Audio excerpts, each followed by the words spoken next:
Good morning, everyone. This is the regular monthly open meeting of the 3rd Laguna Hills Mutual Board of Directors, a California nonprofit mutual benefit corporation. Today is Tuesday, July 16th, 2024. It's now 9:30 a.m. We are here live in the boardroom as well as available for viewing on TV6, Zoom, and Granicus. For those of you in the room, I'd like to please request that you silence your phones if you haven't already. I'm going to call the meeting to order. I see we have a quorum. And we'll start today's meeting with our Pledge of Allegiance, led by Director S.K. Park. S.K. Please rise and follow me, please.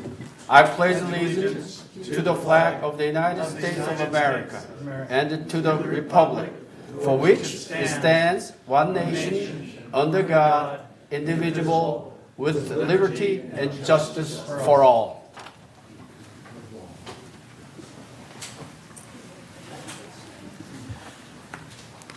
Thank you, SK. Appreciate that. All right. It's now time to approve our agenda for today. Can I get a motion to approve today's agenda? I see Ira moves, Jewel seconds. Thank you both. Any suggested changes to today's agenda? All right. Seeing none, we'll consider the agenda approved by consent. Moving on to agenda item 4, we're now looking to approve the meeting minutes for two different meetings. Let's try to address them collectively. First is for our June 18th regular board meeting and our July 5th agenda prep meeting. Can I get a motion to approve the meeting minutes for these two meetings as outlined in the agenda package? SK moves, Reza seconds. Thank you. Does anybody have any suggested changes to either or both of those meeting minutes? All right. Seeing none, we'll consider those approved by consent as well.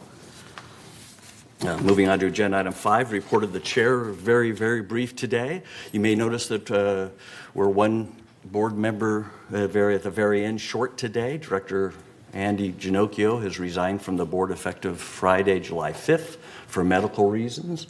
At this time, the board does not anticipate this resignation to impact our upcoming election to fill the seats of the 3 directors whose terms are expiring. And that's all I have for my chair remarks today. As always, thanks for listening and thanks for your support. We'll now move on to agenda item 6, which is our open forum. At this time, members may address the board of directors regarding items within the jurisdiction of this board of directors and not on the agenda. The board reserves the right to limit the total amount of time allotted for the open forum to 30 minutes.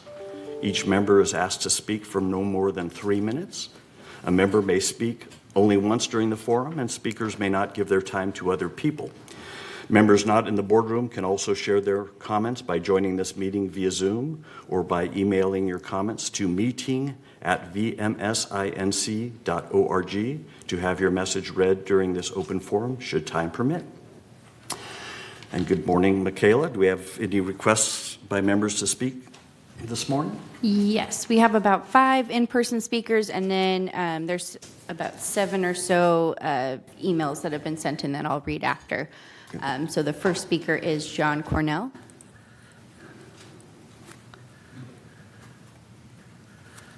Good morning.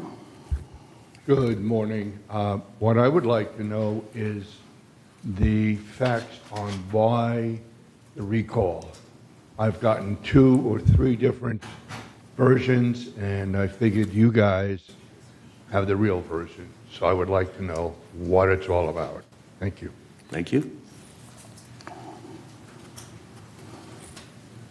Next speaker is Joshua Sue.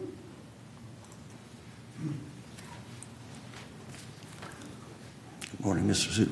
Good morning, members of the board. I was under the mistaken impression, perhaps not, that today the board was going to vote on the resolution that relates to reducing the rental percentages in Third Mutual from 30 to 25%. I wasn't sure if it was going to be voted on today or in a future meeting. I was under the impression it was going to happen today.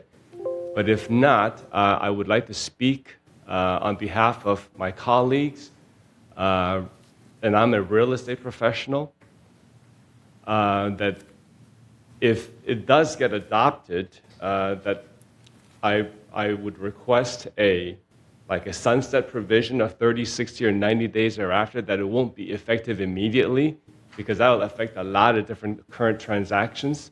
And so anyway, I don't know when that'll happen, but when it does happen, and I'm assuming that it will happen sooner or later, that a sunset provision be implemented so that people have time to respond and react to the board decision. Thank you. Thank you. Next speaker is Keith Balia.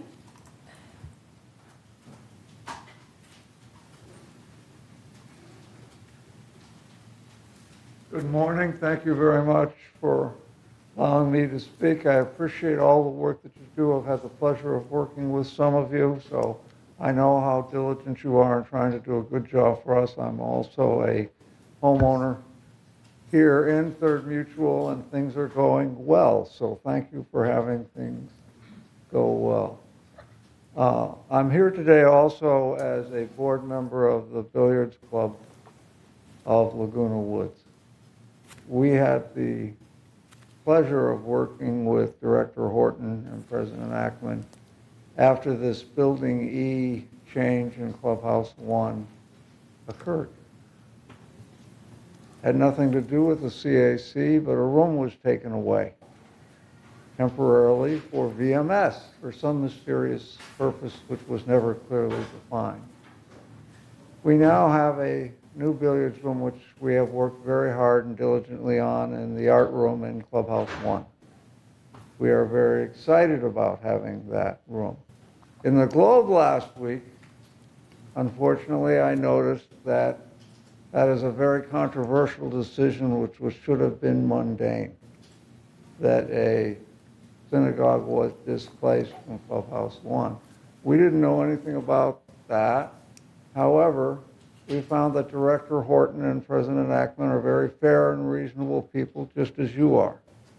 It seems like a mistake was made because Building E was up for renewal and something was done during the approval of the reclamation of Clubhouse 1, and all of a sudden the room was gone and changed.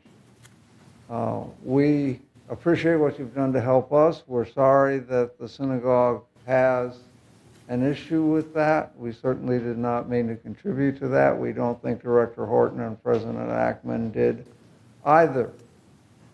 However, if a mistake was made, I'm sure an apology can be given. I understand that some people might be angry and disappointed, thinking they were a major tenet of Clubhouse 1, and communications apparently broke down.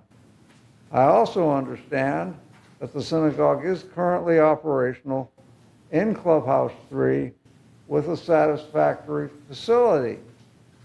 So I'm wondering if it's necessary to have a recall initiated by Third Mutual when in fact it's in operation. I would appreciate a comment, as the gentleman before me has said, what the heck is going on, so that we can understand a little bit clearer what is going on. And maybe I'm mistaken. So I'm done. Thank you very much for your comments. Appreciate your support. And please think about not recalling. Thank you. Next speaker is Bill Walsh.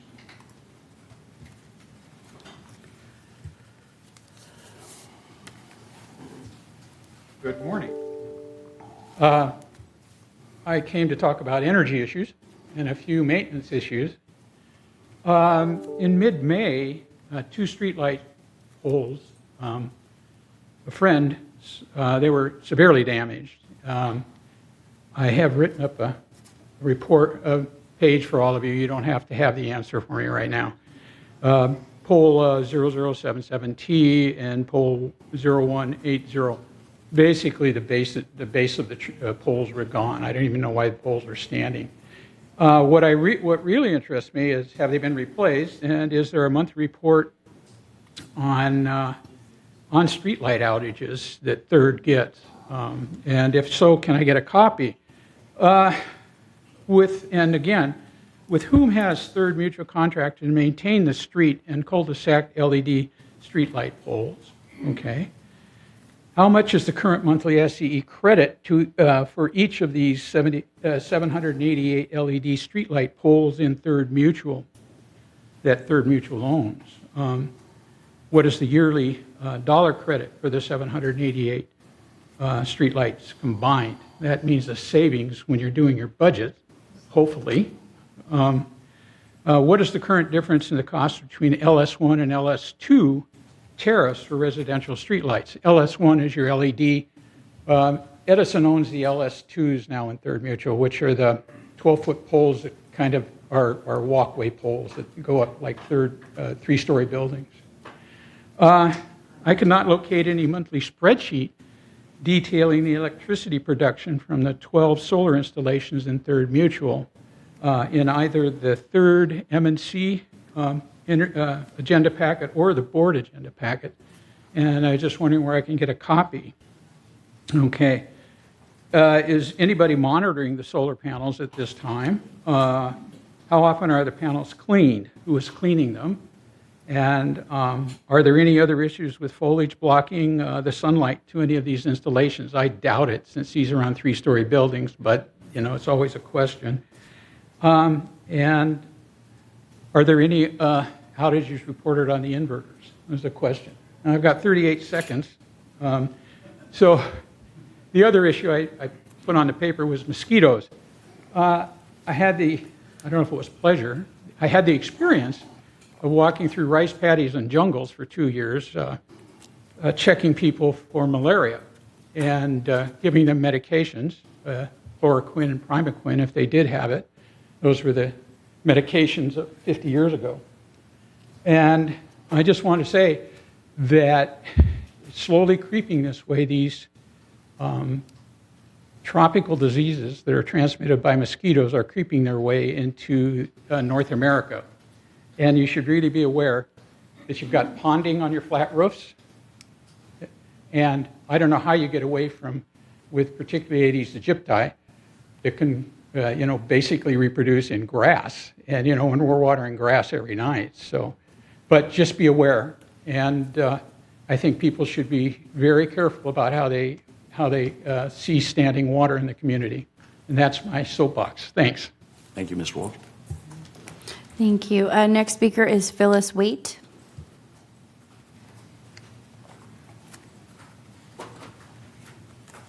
Hello. As always, I have to thank you for your hard work. I know what you guys put in and the excellent communication you have throughout the community, regardless of comments from people who don't avail themselves. Anyway, maybe I'm mistaken. I thought at the GRF meeting it was said that you guys were going to vote on the Building E, or at least address it as far as the executive committee clearing that building. And then I've had other people tell me that they think it's already been approved. So I was just inquiring about the status of rebuilding Building E, in case you wonder where I stand on it. I agree with the GRF's recommendation that we rebuild that building and use reserve funds. So that's it. Thank you. Thank you. Thank you.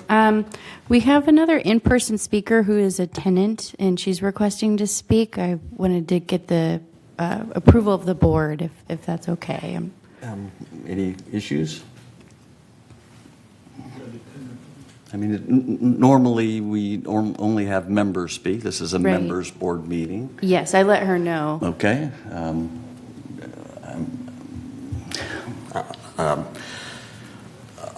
Given that it's normally members only, I'm going to say no. Okay, no problem. Since I'm not hearing any resounding comments one way or the other, but if you can send me her information, I Yeah. will reach out to her and see if I can understand and help her out. Yes, absolutely. So the rest are emails that were sent in. I'll go ahead and read those right now. Okay? The first one is from Chris Collins, and she stated, hospice care, what to expect. How would you react to being told that your spouse was being transitioned to hospice care? Fear, sadness. Often people react with the same degree of fear that they did some 20 years ago to diagnose cancer. Today, cancer has become more treatable. What is your understanding of hospice care? The next broadcast in the Foundation of Laguna Woods Village's televised series entitled Planning of the Inevitable will focus on questions we all have about the hospice care as well as examine some of the misconceptions and myths. For example, one misconception is that hospice care is only for cancer patients. Another is that patients are only transitioned to hospice care when they have only a few days to live. Another issue is whether a patient can still receive treatment while in hospice care. What is the difference between hospice and palliative care? How is hospice care paid for?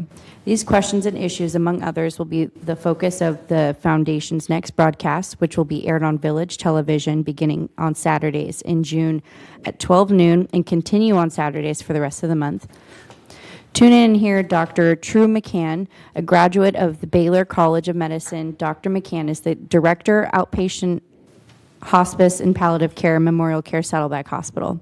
If you want to view this broadcast on your own schedule, it is also available on the Foundation website, foundationoflagunawoodsvillage.org, under a special tab, Planning for the Inevitable. This website section includes the YouTube links for this broadcast and all of our earlier ones.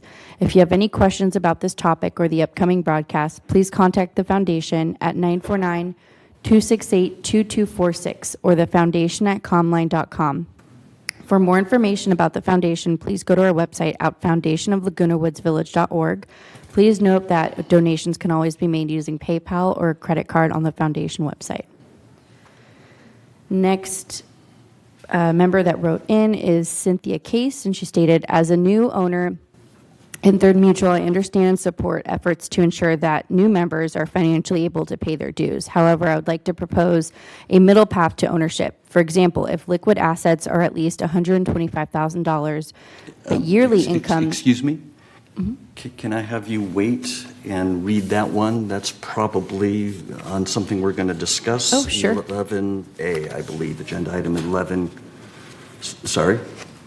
It's 10E, sorry, 10E. If you could wait and hold that for that, Yes. so we don't forget Yes. what she has to say. And that's just relating to our financial qualifications. Yes, absolutely. Next one is from Valerie Sand, and she said, oh, you know what? It looks like most of these are for that item then. So I'll go ahead and read those at that time. Okay. Because I think a majority of these are for that item. Okay, you want to take a quick look to make sure? Yes, yeah, they are. Okay. Okay, perfect. I'll read those for 10E. Okay, thank you. Appreciate that. All right. Before I ask the board if they have any responses, let me just make some response about the recall. So regarding the recall, first of all, please note that this isn't a decision that the third board has taken lightly. We understand that a potential recall of directors of any mutual is disruptive. It makes members less inclined to want to join our boards and should be an option of last resort. Also, to be clear, the third board hasn't voted to recall any directors. Instead, what the third board has done is made a request to the GRF board to hold a corporate members meeting to discuss and vote on whether or not to recall directors, GRF directors Hopkins and Horton. Before I address the recall meeting request, let me remind everybody about the hierarchy of our boards and who votes for our mutual directors. Manor owners are the ones that vote for the housing mutual directors. The housing mutuals are Third United and Mutual 50, also known as the Towers. When manor owners vote for housing mutual directors, they are assigning responsibility to those elected board directors to make key decisions about their mutuals, such as what services are to be provided at what cost, and thus what our monthly assessment will be. Since manor owners vote for the housing mutual directors, they are also the ones who can recall directors of Third or United or the Mutual 50 board. This happened most recently in 2022 when 2 third board directors were recalled by a vote of the Third Mutual manor owners. One of the key decisions that housing mutual directors make, is who should be on the GRF board of directors. It is not the manor owners that vote for GRF directors. Instead, it is the directors of Third, United, and Mutual who vote for the village, for which village members they would like to be on our GRF Board of Directors. Since the directors of Third United and Mutual 50 elect the GRF Board of Directors, they can also recall them. As Director Hopkins has pointed out while commenting on Third's request to have this meeting to discuss recalling certain GRF Board Directors, this is the third attempt within the past year. The first two attempts were attempted by the third board without spending any money to get their attorney involved. As these requests were made, the GRF board, rather than reach out to understand and discuss the situation and to see if there were changes that needed to be considered, instead used their attorneys to squash the two requests. With continued unaddressed concerns, the Third Mutual finally involved its attorney and made a successful request to the GRF board to hold a corporate members meeting to discuss and vote on whether to recall two GRF board directors. The GRF board has recently agreed to hold this meeting. It'll be held on Thursday, September 5th, 2024. The purpose of the meeting is for the Housing Mutual directors to share their thoughts regarding the GRF board directors Hopkins and Horton, allow the GRF directors to respond to any concerns, and then have a vote of the directors of Third United and Mutual 50 as to whether or not to recall one or both of these GRF directors. Director Hopkins has commented that the GRF board continues to have its attorney look for flaws in how the request was made. And in an effort to minimize legal challenges, the third board is following its understanding of the process. We've requested a meeting. The meeting has now been scheduled, and we'll be sharing our thoughts at that meeting, and then the Housing Mutual directors will vote at that meeting. At this time, the third board is not planning on sharing, prior to that meeting, its specific thoughts regarding why it wants to recall Directors Horton and Hopkins. Based upon the legal scrutiny of the GRF board, we see potential legal concerns in sharing our thoughts prior to that meeting. And that's what I have to say about the third board's request for a GRF corporate members meeting to discuss and vote on whether or not to recall two GRF board directors. With that, does any other third board director have anything they want to add? Okay, hopefully that covers the comments regarding the recall and what we're doing about it. As a manor owner, Sorry, you're out of order. all right, it tells us nothing. Okay, it tells you that you'll be hearing. How do we find out? You'll. I know what you're gonna do, but I don't know why. How can I support you? That's my issue. After the meeting. Okay, that's the thing. That's all I want. Thank you. All right. Anybody else have any other comments on any of the comments to be made? I have a few. All right, Mr. Zhu, if he's still here. Regarding potentially reducing the lease rate from 30%, the lease percentage rate from 30% to 25%, that's still in discussion amongst the Resident Policy and Compliance Committee. No decision has been made. Anybody who's interested in that can attend the next Resident Policy and Compliance Committee. I think we'll be talking a little bit about that, and that is, next meeting is a week from today, 9:30 next Tuesday in this boardroom. I'm not sure that we'll make a decision even then. Once the decision is made at the committee level, if the decision is to proceed with considering reducing the lease percentage from 30% to 25%, it'll then come before the board. The board will vote on whether to put it on 28-day member review and comment, so there'll be plenty of time for discussion. In the meantime, I understand the request for making sure that any ongoing transactions are not impacted by such a thing, and we will ensure that that's part of what we discuss. Regarding the energy plan, Mr. Walsh, I think Siobhan, in one of her recent CEO reports, had even kind of had a chart of who maintains our thing. So, Mr. Walsh, I'll get that information back to you just to make sure you have it. I'm not aware of a monthly report of streetlight outages. No. Okay. I know that solar installation spreadsheet is prepared, but not terribly often, mainly because we do have staff. We have an ongoing program that maintains. We have a contractor that we pay for that maintains these solar installations, the 12 of them on top of our 3-story buildings. It's monitored closely. The preparation of the spreadsheet of how many kilowatts was a bigger burden than the committee needed to see every time the committee met. So I think we're only getting that spreadsheet every 6 months, but Mr. Walsh, I'll get that latest spreadsheet to you as well. I know that we're looking into our 2025 budget a little bit about some renewable energy that will impact our lighting and electricity as well. So we'll see where that goes. Ms. Waite, to tell you the truth, I'm not sure where we are with a GRF vote on Building E. I was under the impression that the GRF board will be calling a corporate members meeting, which would, again, the corporate members are the directors of Third, United, and Mutual 50, to vote on the recommendation that was approved by the GRF board, but it sounds like the GRF board may be looking into some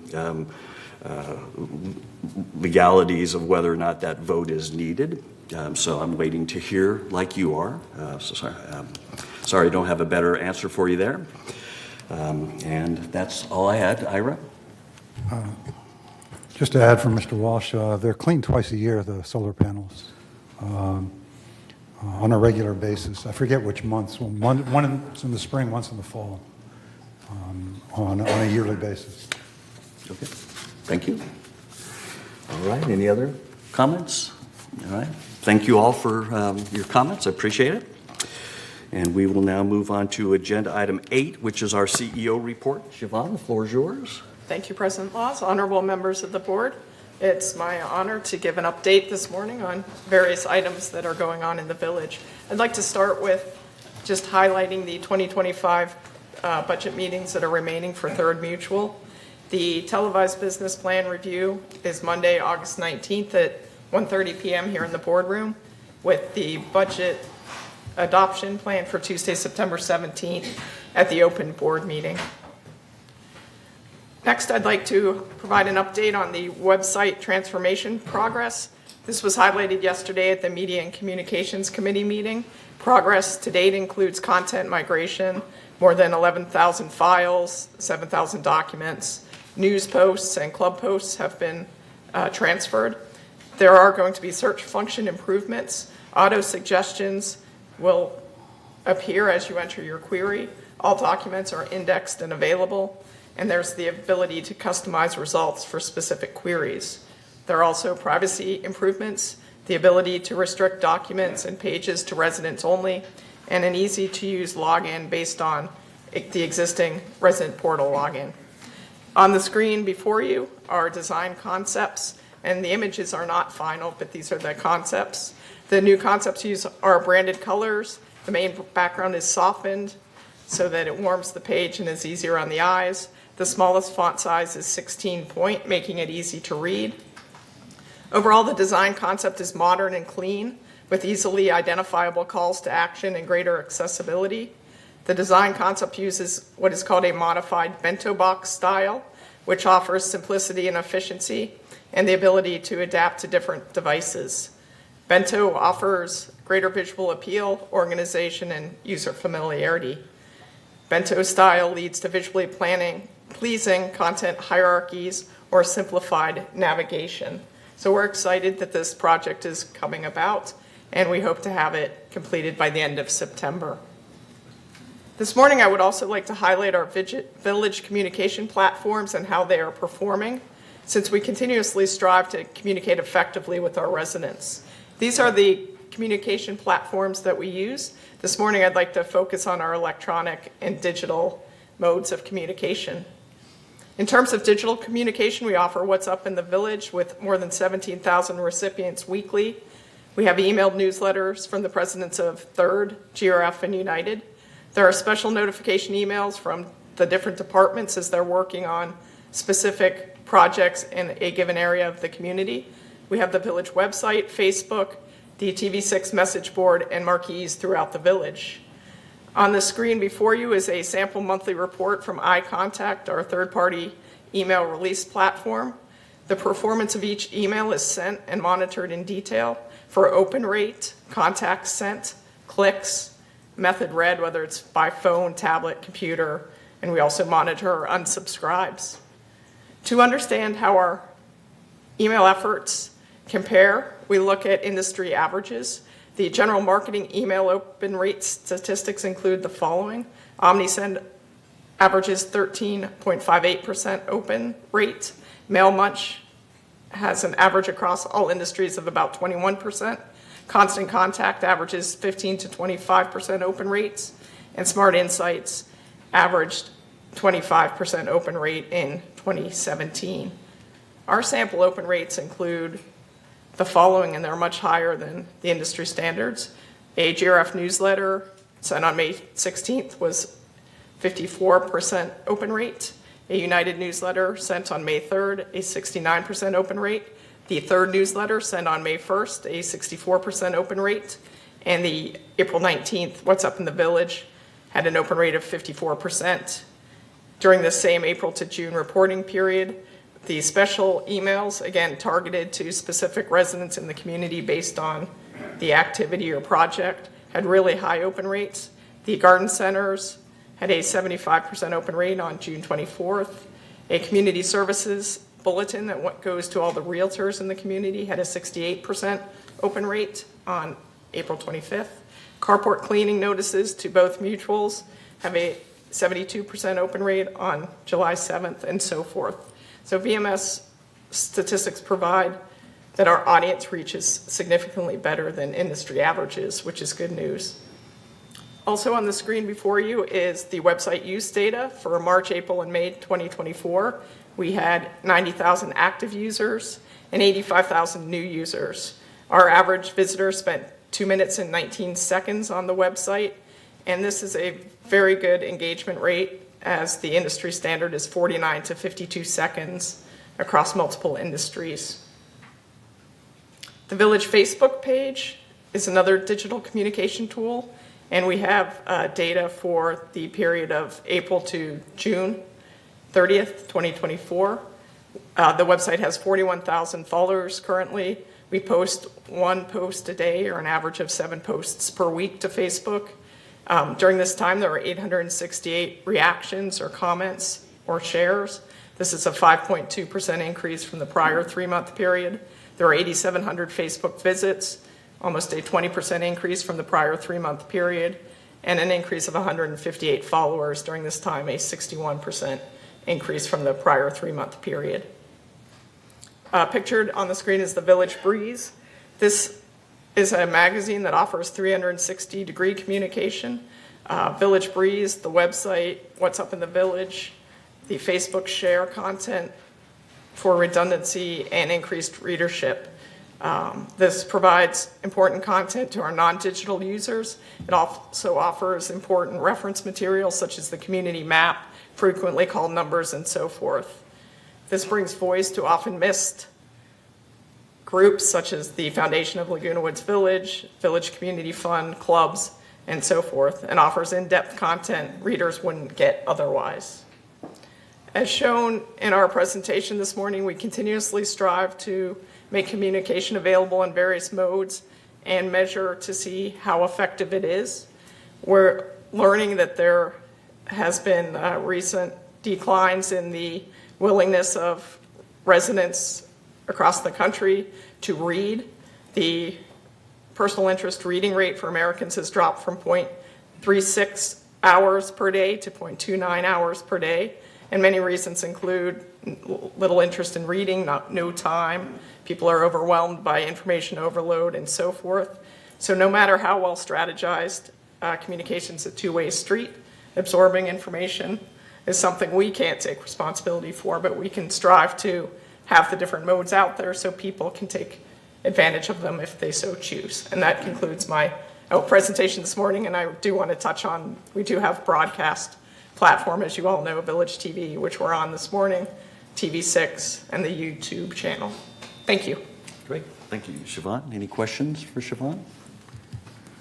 All right, just a comment that I tend to want to make sure everybody's aware of when you talk about the Village Breeze. That's totally subsidized, so we don't pay for that at all as mutual members, correct? That is correct. It's fully funded by external sources. Okay, thank you. Thank you.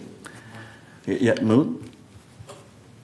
Yes, We lined up for the dinner ticket, buffet ticket, all that, and there's a long line. If we can open up, we can do that through all the website, the Facebook. You're gonna increase your visit as well as convenient for the resident. Good. Thanks. Thank Good you. comment. Okay. Any others? All right. Thanks again, Siobhan. We'll now move on to agenda item number 9, which is our consent calendar. All matters listed under the consent calendar are recommended for action by committees and will be enacted by the board via a single motion. Today, per the consent calendar, the board is being asked to ratify the preliminary financials for the month of May 2024 and one variance request recommended by the Architectural Controls and Standards Committee, or ACSC. Can I get a motion to approve today's consent calendar? Jim moves, SK seconds. Thank you both. Are there any questions from board members regarding the consent calendar? Okay. Any objections to approving consent calendar? Okay, seeing none, we'll consider the consent calendar items approved by consent. Thank you. And we'll move on to agenda item 10. Agenda item 10 is our unfinished business. Today we have 5 unfinished business items to discuss. Agenda item 10A, which is for the board to entertain a motion to approve the revision of Standard 6 for block walls. This updated standard was recommended by the ACSC, and last month the board voted to approve this revised standard forward for 28-day member review and comment. Today we will be voting as to whether or not to accept this revised standard going forward. Chris, before we begin, could you please read the resolution for us? Yes, resolution, 03-24-XX, revised standard 6, concrete block walls. Whereas the third Laguna Hills Mutual recognizes the need to amend standards and create new standards as necessary, and whereas the mutual recognized the need to revise standard 6 block walls. Now therefore be it resolved July 16, 2024, the Board of Directors of this corporation hereby adopts revisions and amendments to Standard 6 concrete block walls as attached to the official minutes of this meeting, and resolve further that Resolution 03-18-14 adopted January 19, 2018, is hereby superseded and canceled, and resolve further that the officers and agents of this corporation are hereby authorized on behalf of the corporation to carry out this resolution. Good. Thank you. Thanks, Chris. Can I get a motion to approve the updated standard before we discuss it further? Jim moves, Moon seconds. Thank you. Any questions, comments regarding the standard from board members? All right, Michaela, any comments from any of our third mutual members? None? Okay. All right. All right. So we discussed this last month, a little more lengthy. So I guess now it's time for us to vote. We going to be trying to use our screen today? Okay. All right. We'll see how that goes. Yes, now time to vote again. We'll be voting as to whether or not to approve the revised standard 6 for block walls going forward. Director Reinhardt, can you provide your vote? Perfect. Thank you.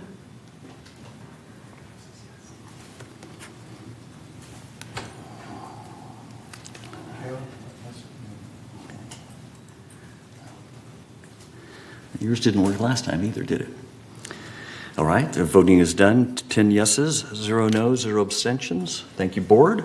And we will move on to agenda item 10B, which is for the board to entertain a motion to approve the 2025 collection and lien enforcement policy. This updated policy was recommended by the Finance Committee. This policy remains consistent with the 2024 version and required only 2 minor modifications. The first being updating the year from 2024 to 2025, and the second being editing the title of Section 12 from 30-day pre-lien notice to simply pre-lien notice. Last month, this board voted to approve this revised policy going forward for 28-day member review and comment, and today we will be voting as to whether or not to accept this revised policy for 2025. And Chris, could you please read the resolution for us? Yes, 2025 Collection and Lien Enforcement Policy. Whereas, in accordance with California Civil Code, 3rd Laguna Hills Mutual maintains a collection and lien enforcement policy that outlines the procedures, policies, and practices employed by the mutual in enforcing lien rights or other legal remedies for default in payment of assessments.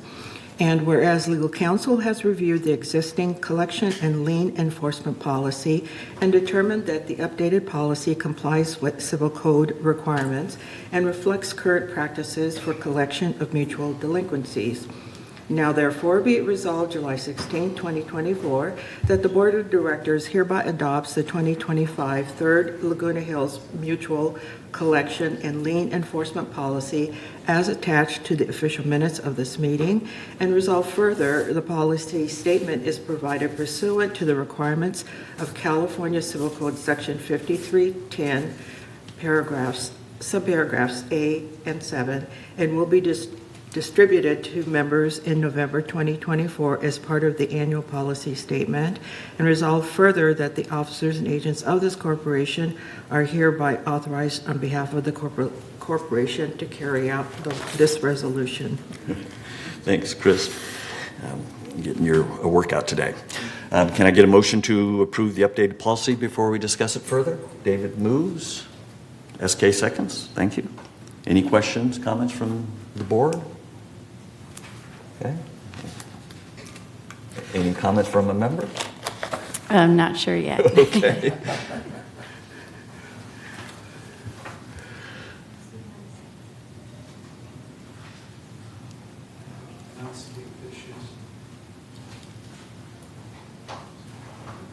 Okay, just doesn't look like it's on this topic. Okay. Not for this topic. Okay, great, all right.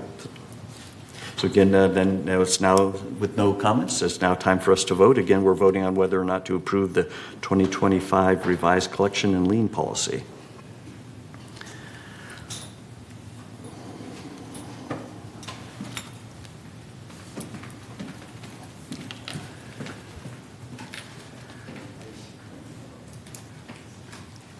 Director Reinhardt?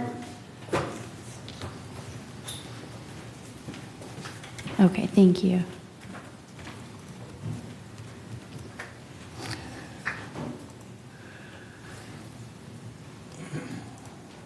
Okay, voting is done. 10 yeses, 0 noes, 0 abstentions. Thank you, board. 1 second.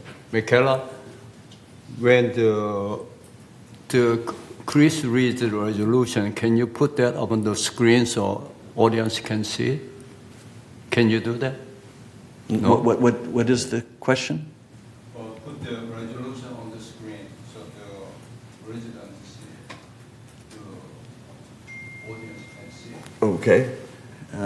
There may be, that's not something we've done, probably not something they're prepared to do today, but we'll look at trying to do that next time around. But in the meantime, we have Chris reading the resolution, so hopefully they can all hear it.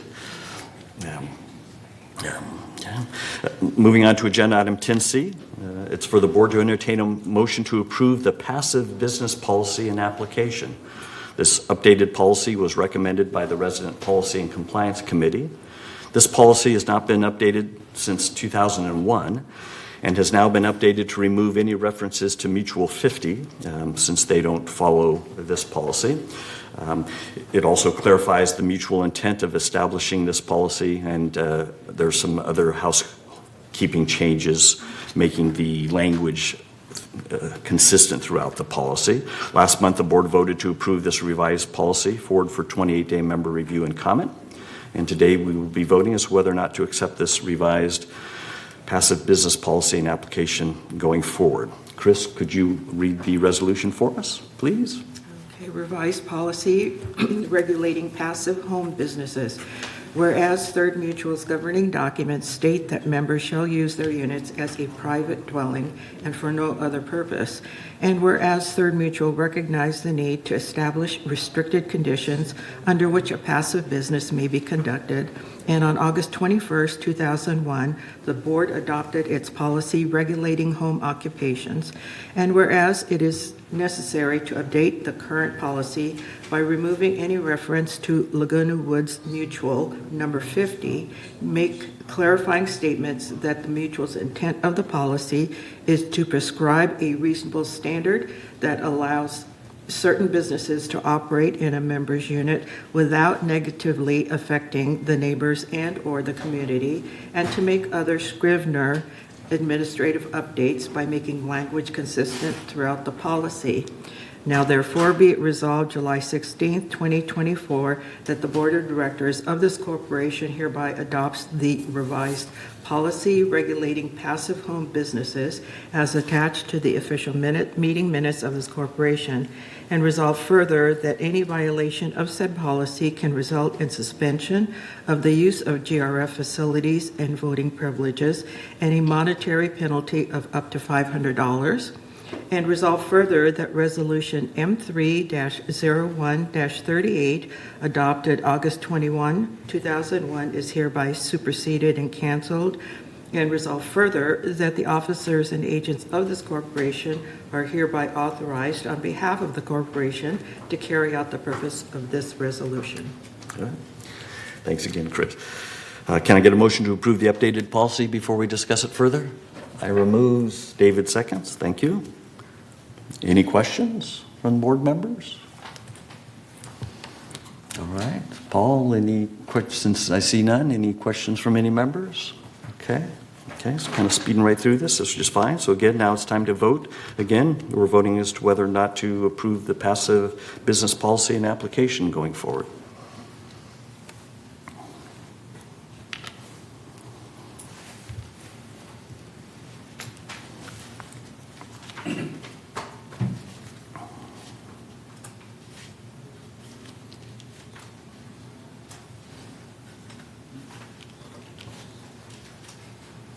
And Brad, can I get your vote, please?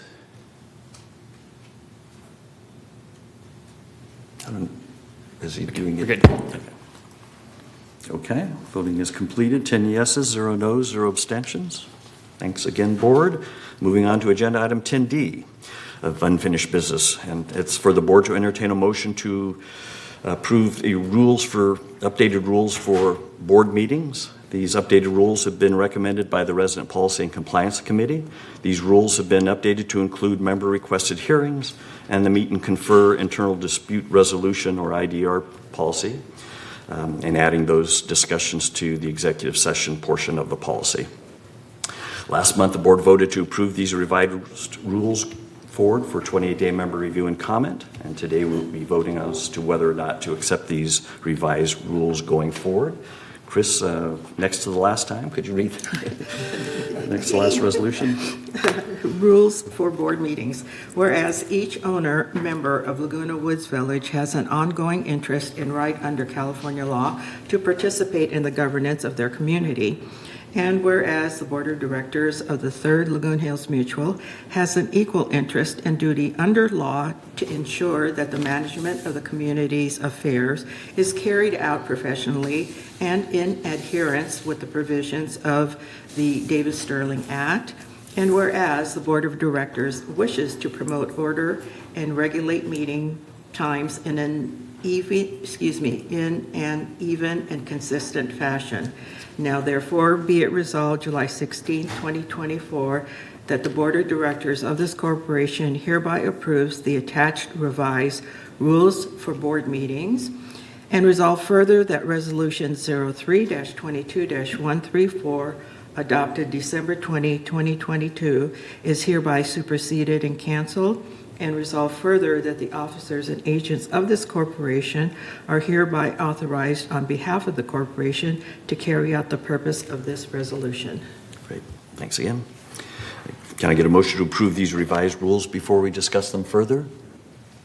Reza moves, Chris seconds. Thank you. Any questions, comments from the board? Jules? I just wish to make a modest protest. We have, the last time I looked, hundreds and hundreds and hundreds of pages of rules. We have more rules than you can shake a stick at. It's remarkable how many rules. And this rule is just a huge word salad. We should be more casual. I just don't think everything has to be meticulously put down word for word, and therefore I object. Thank you. Good. Thank you, Jules. Appreciate that. Any other comments? Okay. Kaylee, do you have any comments from any board members? Okay, great. At this time, then we will vote as to whether or not to approve these revised rules for board meetings going forward.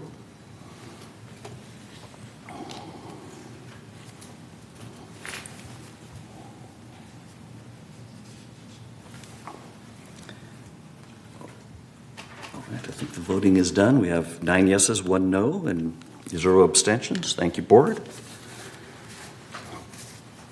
And moving on to agenda, our last unfinished business item, agenda item 10E, for the board to entertain a motion to approve the updates to Third's financial qualifications for purchasing a manor in Third.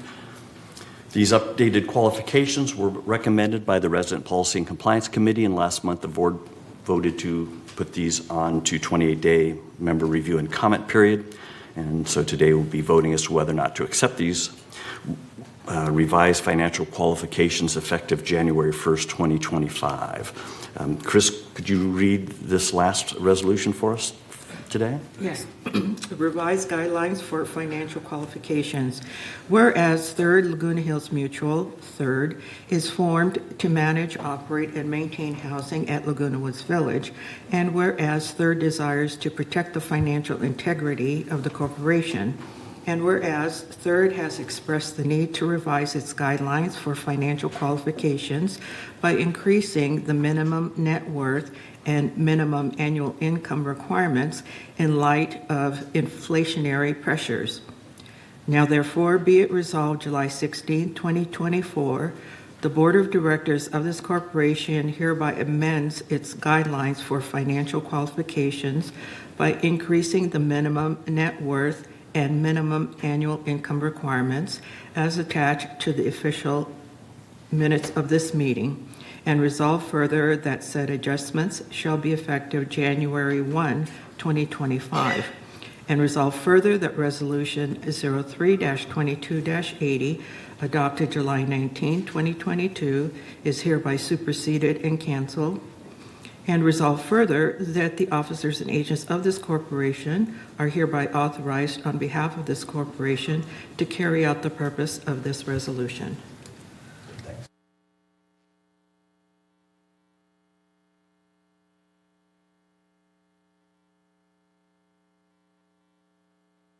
Make sure my microphone is on. Sorry about that. SK made a motion to approve the updated qualifications. Moon seconded. Any questions, comments from members of the board? We have someone, staff here to answer them if we do. Jules? Here again, I must object. The point is that Laguna Woods Village, or Leisure or Seizure World, was originally created as an inexpensive place where people could retire.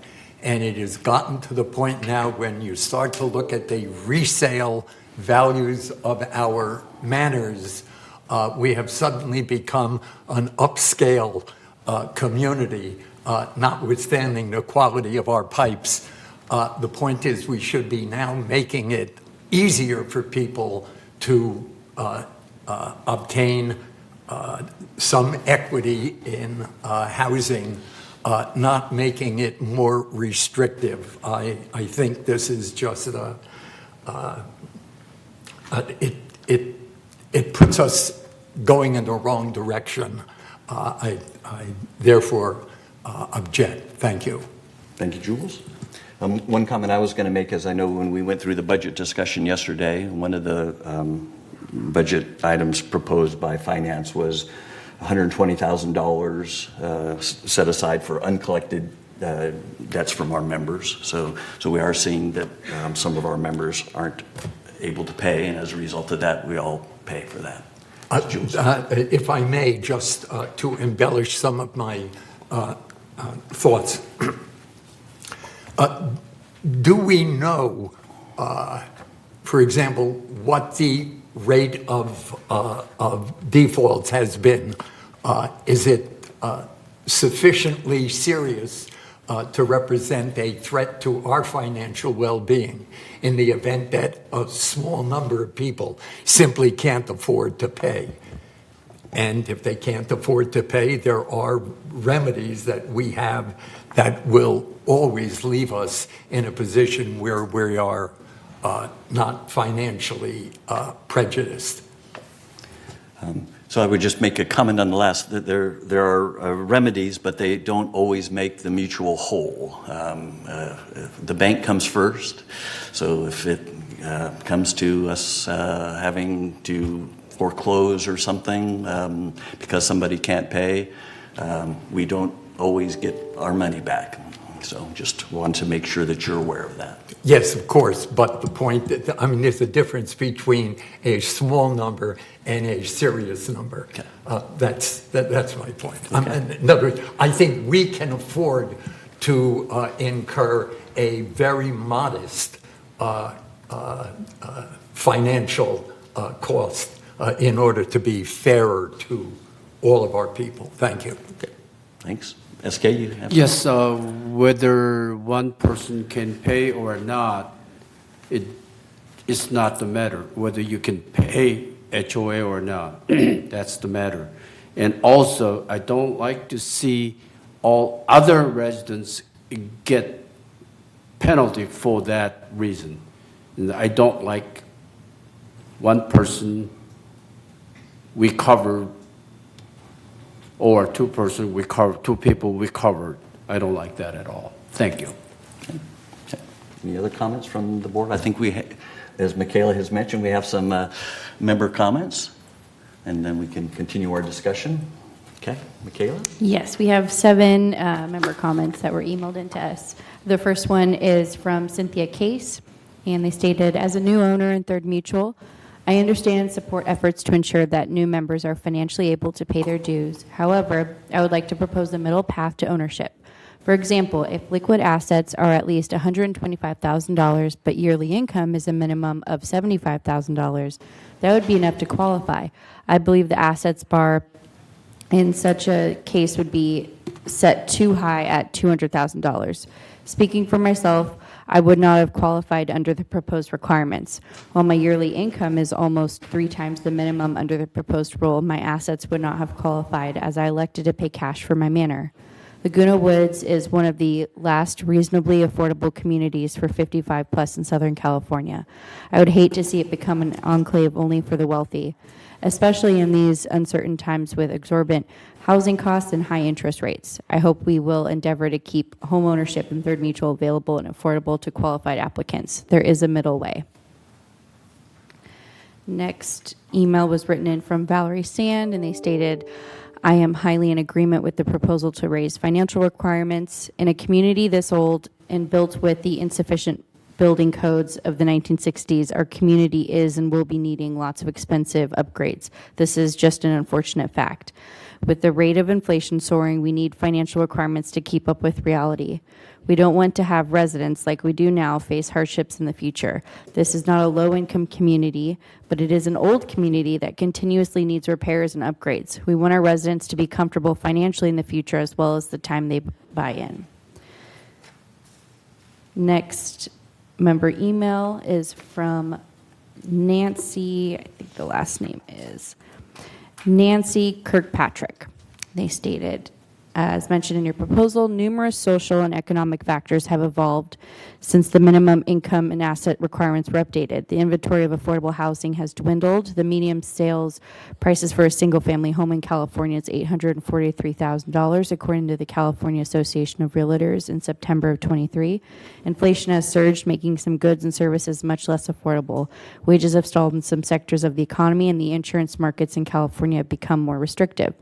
It seems that the very drastic changes you wish to put in place, making up for years of no changes, will actually make all of the above even worse for some new potential new members of the community, and in some ways for current owners.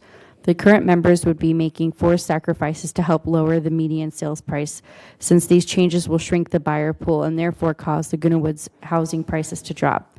That is very admirable of the HOA to offer these sacrifices on behalf of their members for the sake of the citizens of California, but not one most of us would likely ask for, especially those who brought who bought recently for, say, $556,000 in comparison to those who purchased 23 years ago for $164,000.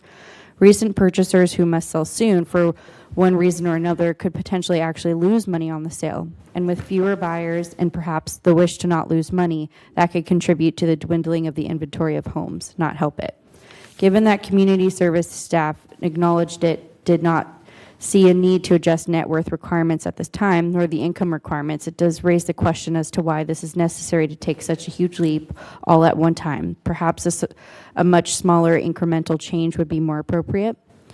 And add to this added cost of insurance, if one can even get it, is another potential damper on home prices. Previous HOAs we have been members of took care of those difficulties by setting up special coverage that insurance companies accepted proof of, had to show that certain actions or installations were in place. Has Laguna Woods done anything to help mitigate this? Right now, for some owners, their annual rates have tripled or quadrupled, and some may be at risk of not being able to get insurance at all. Also, what do you do when someone is below the income requirement but much above in assets, or vice versa? Do you have ways to take that into account? These are our comments. These changes seem unnecessarily drastic, unnecessary, and only detrimental to current and future owners. The next email was written in from John Sturdivant, and they stated, "Dear Board of Directors, I am writing in response to the proposal to increase the income and net worth requirements of Third Mutual.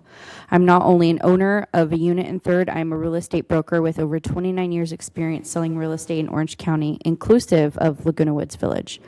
I also have a degree in business administration with a minor in finance and have served on condominium associations in the past. There is no need to increase the income and asset requirement to purchase.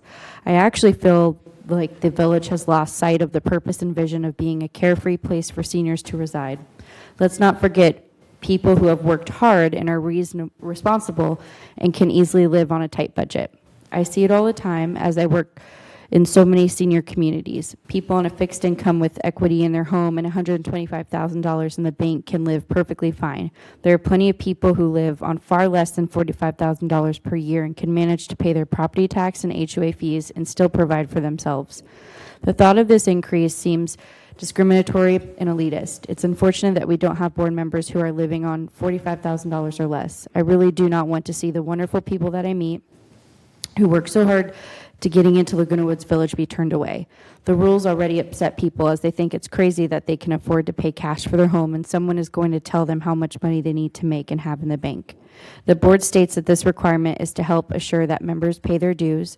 I think this is not an appropriate approach. Why is the board not mentioning to these members that the association has foreclosure rights that can be enforced if a member defaults on their dues payments?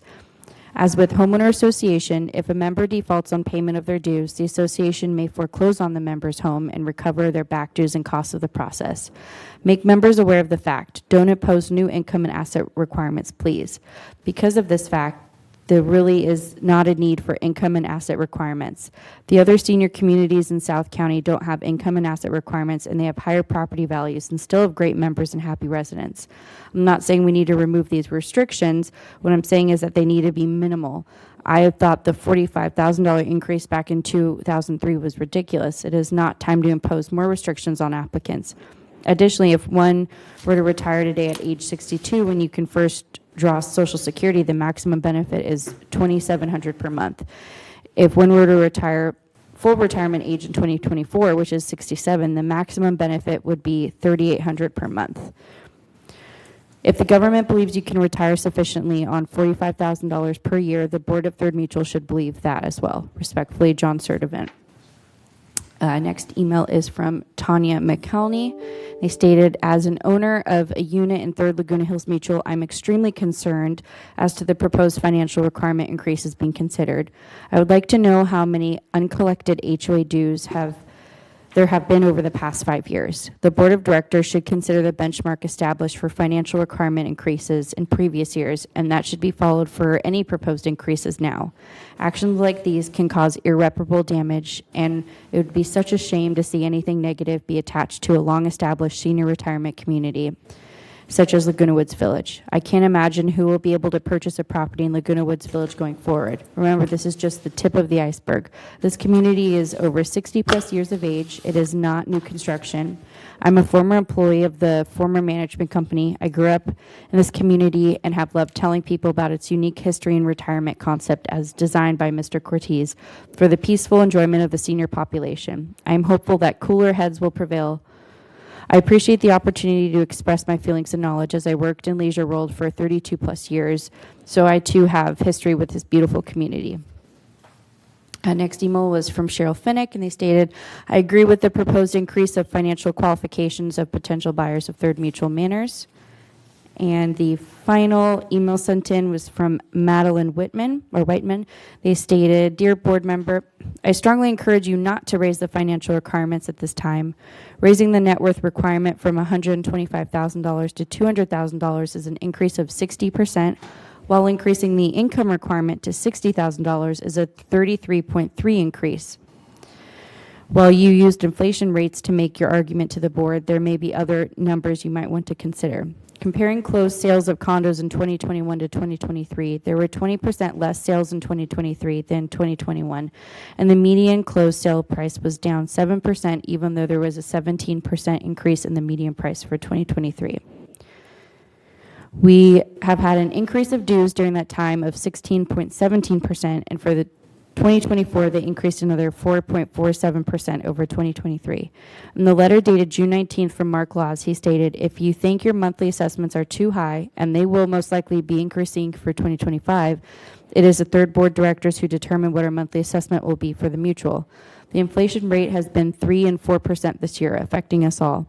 I went on Social Security website and found that the average monthly payment for retired workers for May 2024 was $1,916. That is approximately $23,000 per year. Not everyone has a large private pension on top of Social Security benefits.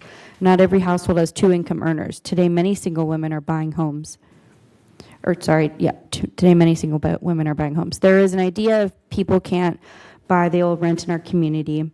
That may no longer even be an option since there is a cap on rentals at 30%, and I understand that we may be at that number or close to it.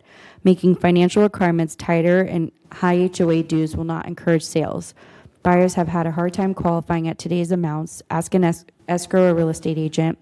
Owners like myself will not be happy about this should I need to sell my unit. This will lessen the pool of buyers. Is this direction the board really wants to go? Please consider this change.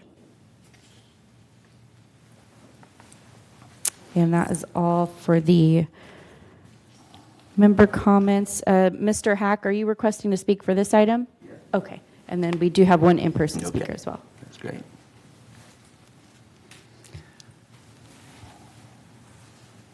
Good morning. Good morning. So I am not speaking on behalf of the Gardenville Association. I'm speaking on behalf of myself.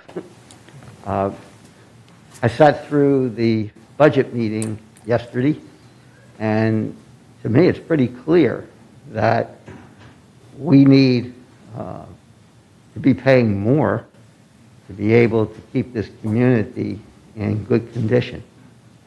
And the problem I see is that if we continue to have people buying into the community who do not have the capacity to pay additional monthly assessments, we're stuck. We can't make the repairs we need to make. We can't set up the reserves we need to set up. We were even talking about doing the relining of the pipelines. So I'm thinking in terms of what's best for the community. If we starve ourselves, that's going to be a much more negative effect on the value of our properties than if we instead say we need to set a new level here so that people who are buying in the community have the ability to pay higher levels of assessments in order to maintain this community as well as it is today without it deteriorating. That's my concern. And so if we don't change the requirements for getting into the community, then we will continue to have people coming in to live here who do not have the ability to pay more in monthly assessments, and we're stuck. I feel for people who don't have the wherewithal, but I don't think that's our responsibility. I think our responsibility is to protect this community. So I'm in favor of it. Thank you. All right. Any further comments from board members based upon anything they've heard? Okay, got it. All right. Then I guess it is now time for us to vote. Again, we're voting as to whether or not to approve these revised financial qualifications starting in January 2025.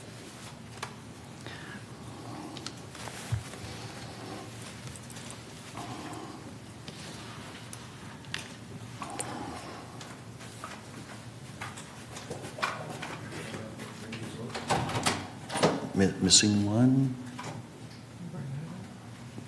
Okay, all right. So the vote was 9 for making this change, 1 against. I voted for it mainly for echoing what Mr. Hack had to say. So thank you. And thank you, board. All right, now we're moving on to new business, agenda item 11. We have 5 new business items to discuss and vote on today as well. Agenda item 11A is for the board to entertain a motion to approve the revision of Third Mutual's traffic rules and regulations. These updates have been recommended by the Resident Policy and Compliance Committee. The rules were reviewed and updated for clarity, as well as eliminating the chance of getting a ticket the day after a resident's car registration becomes out of date. We've seen situations where the DMV has been late in providing registration stickers, as well as situations where residents are out of town for more than a week or two, and they couldn't update their stickers in a timely manner. So that's kind of started the process of making these changes. Today we'll be voting as to whether or not to submit these changes forward for 28-day member review and comment. We'll start by a motion. Can I get a motion to place these updated rules on 28-day member review and comment? Ira moves, Jules seconds. Thank you both. Any questions, comments from the board? We do have Officer Lurie here to answer any if we do, but we don't have to. Okay. All right. Any member comments on this topic? Okay. All right. So again, today we're just moving to put these on 28-day member review and comment, and I'll make sure that these get sent in one of my weekly newsletters here over the next couple of weeks so that people can review them. Yes, so with no comments, I guess we're going to go ahead and vote as to whether or not to submit these updated rules forward for 28-day member review and comment.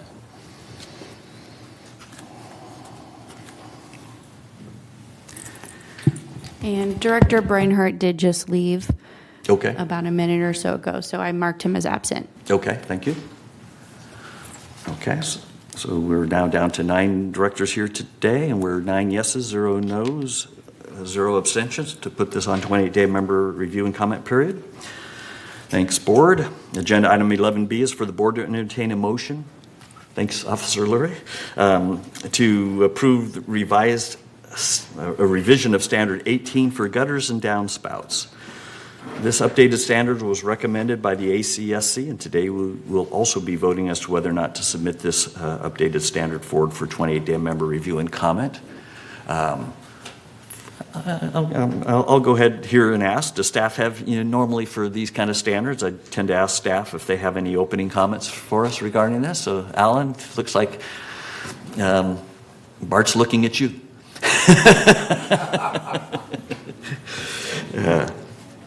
You do a good job of summarizing what these changes are for the board, so appreciate that.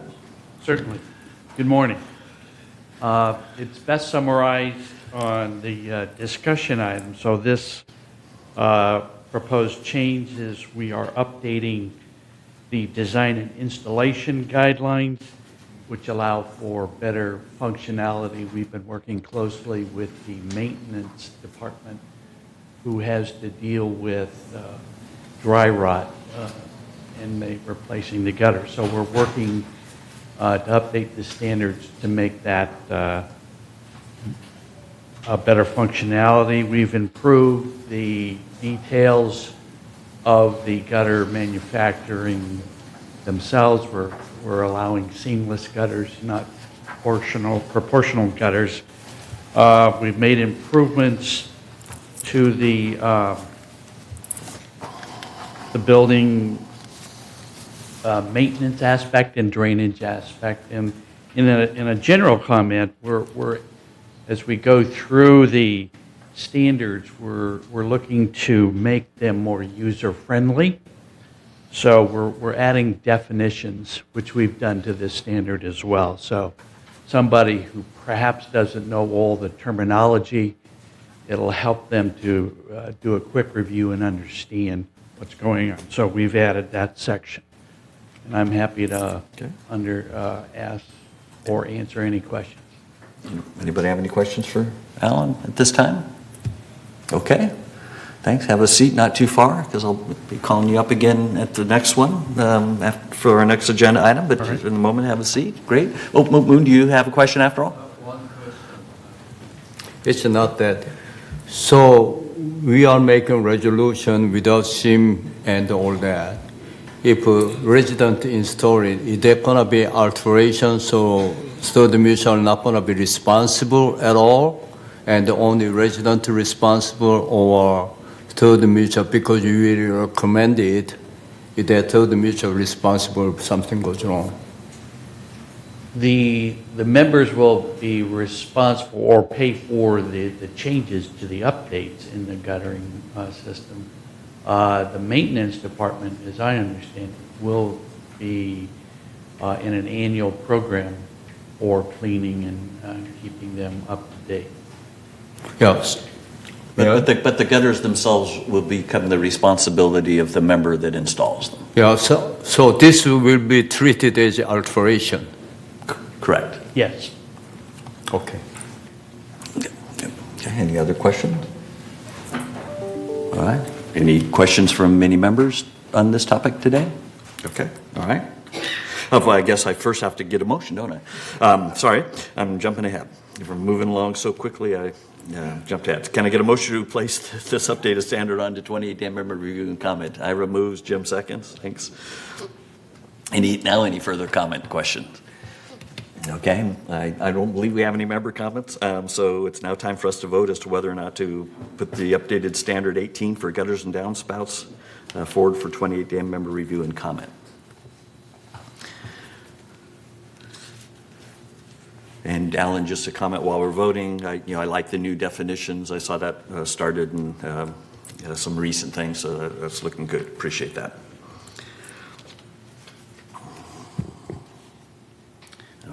Looks like we're 9 yeses, 0 noes, 0 abstentions to put this updated standard onto 28-day member review and comment period. And we'll now move on to agenda item 11C, which is for the board to entertain a motion to approve the revision of standard 34 for windows and window attachments. The standard was also recommended to be updated by the ACSC, and today we'll also be voting as to whether to put it forward for a member comment period. Alan, do you have any summary for us again? Real quick, so we're trying to, as we update standards, we're trying to take a look at the entire community, and we are taking a look at how do we maintain or upkeep the architectural integrity of our community. So this particular standard was undertaken with that in mind. How do we maintain or upkeep the architectural integrity? So we've looked at the revisions have been made with that in mind. We've updated the criteria. There's a lot of energy efficient requirements out there that we've incorporated. We're also updated window egress requirements for bedrooms. So we're just, well, that's it. Unless there's any questions, I can answer that. Okay. Well, don't see any. And again, I appreciate the fact that you're also trying to work more closely with the M&C department to make sure that these standards Right. Not only support our members, but our being able to maintain our buildings and that kind of thing. So thanks for that. All right. Thanks. Can I get a motion to place updated standard onto 20-day member review and comment? I'll look this side this time. Chris moves, David seconds. Thanks. Any questions from board members? Okay. Any questions from members? None? Okay. Now time to vote. So again, we're voting to submit updated standard 34 for windows and window attachments for a member review and comment period.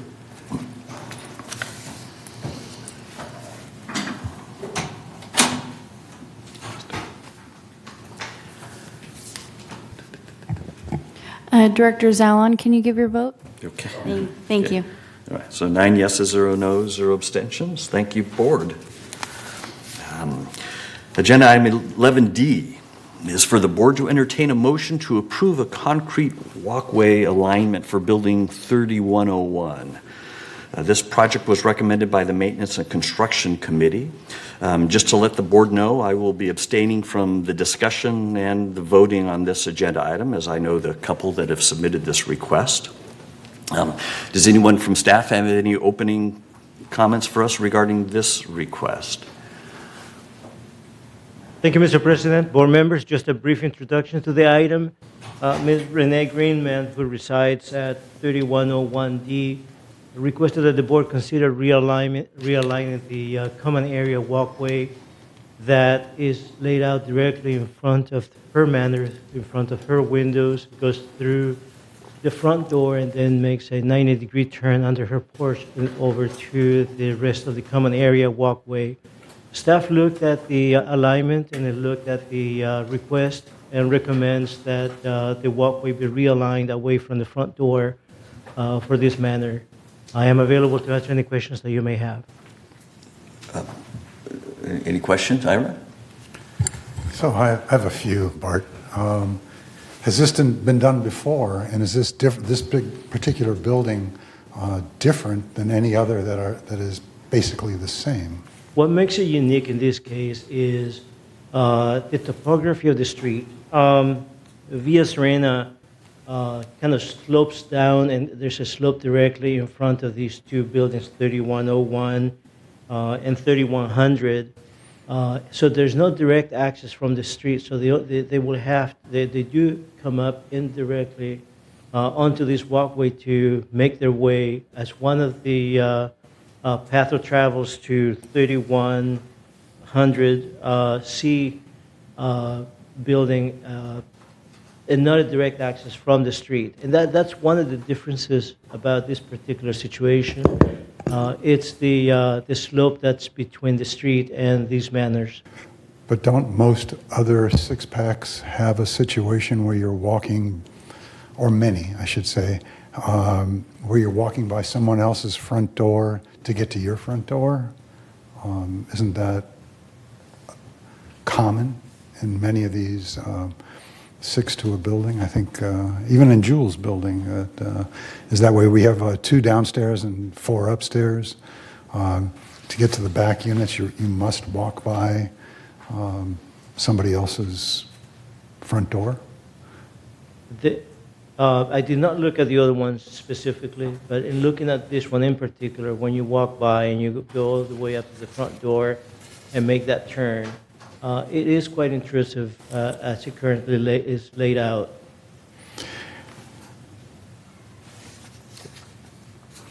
So wouldn't this normally be treated as a variance, and perhaps where the homeowner would pay for the realignment, and perhaps the association would be taking care of the maintenance, because this is something different than the way it was built? And I'm just trying to prevent a precedent from being started, that's all.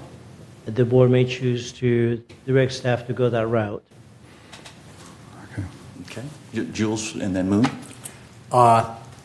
There is a big difference, Ira, between the six-pack that I live in and this place in particular. When you look at this place, there is a certain element of privacy that an individual building has. When you reroute people to get close to a building that otherwise we would assume there would be a certain amount of privacy attached to, then it becomes intrusive.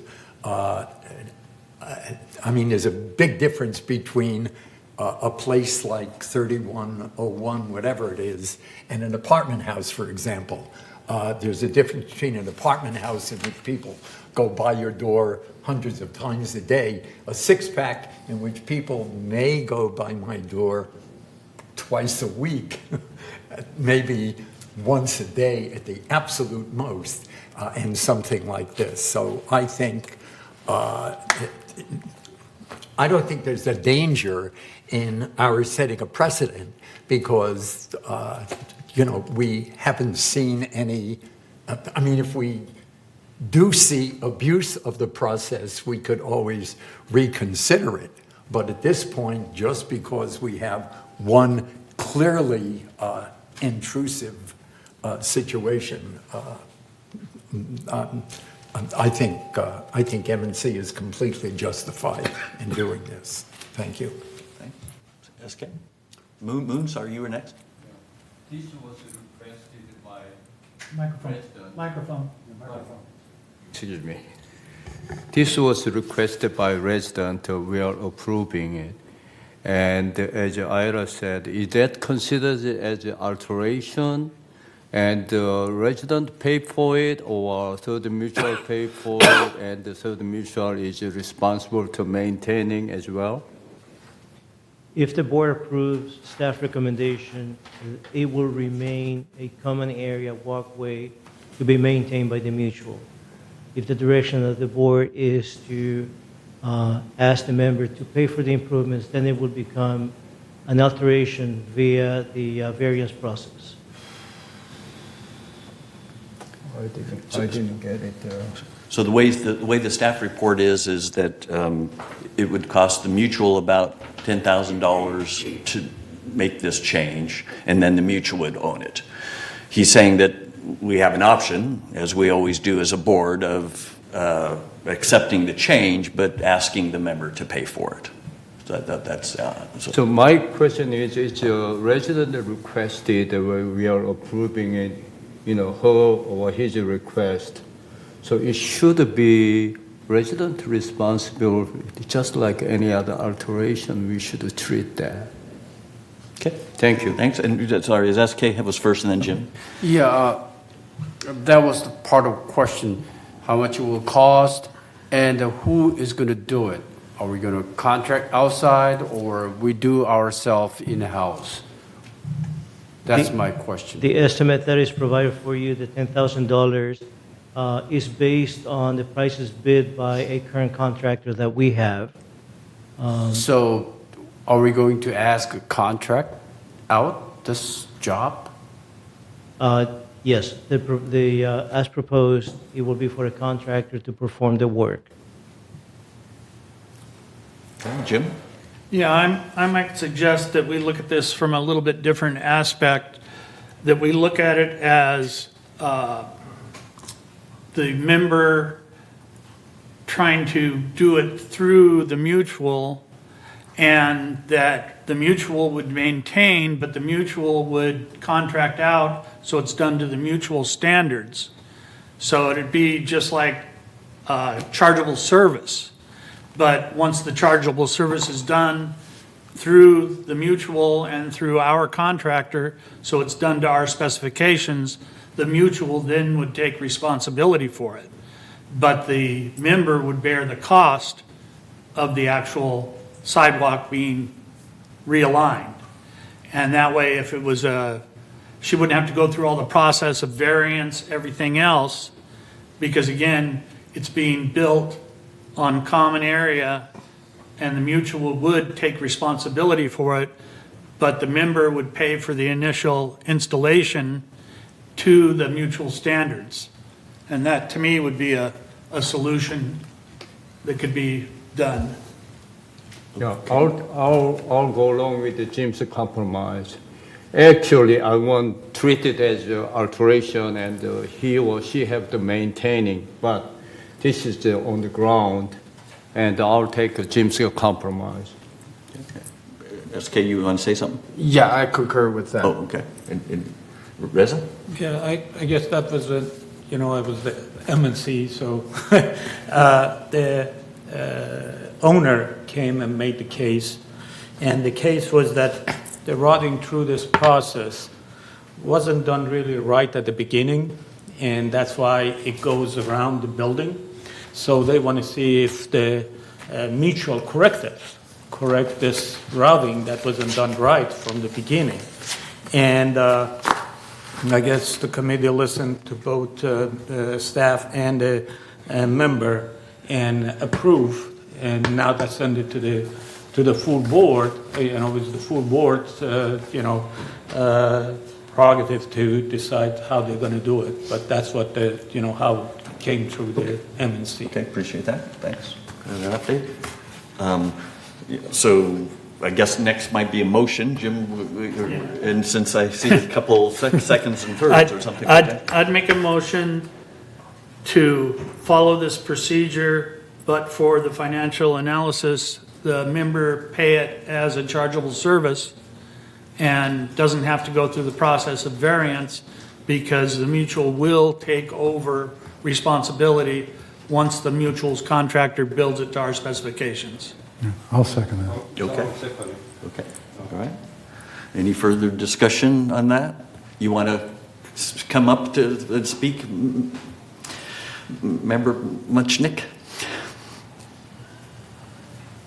The only comment I would have related to this is that if you approve this, you get the agreement of the member that they're willing to accept it as a chargeable service before you go ahead and start any process. Okay. Of course.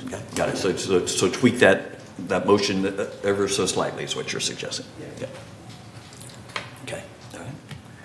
All right. Yeah. So the motion is to build it at members' costs, assuming they agree to that. Yeah. I guess essentially.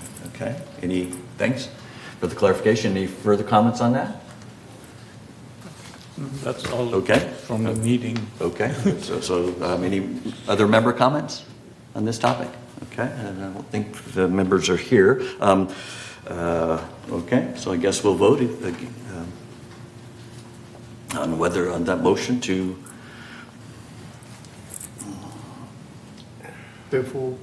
Before we vote, are we going to communicate them this resolution then? Yeah, Oh, okay. the motion included that they would need to approve this motion if we approve it. Okay. If we approve it, then they need to approve it as well. Okay. Otherwise, they start Thank over you. again, I guess. Then I will vote. Okay.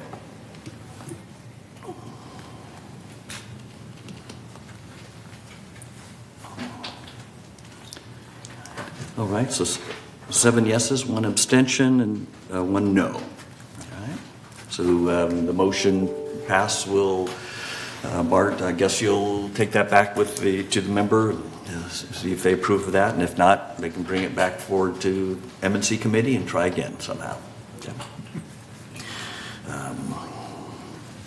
All right, moving on to our last new business item is for some minor committee updates. The major one is making sure Andy's off all committees. I think we removed Jim from one because it's not meeting again until after he's off the board, and we also are changing the chair of the landscape committee to SK.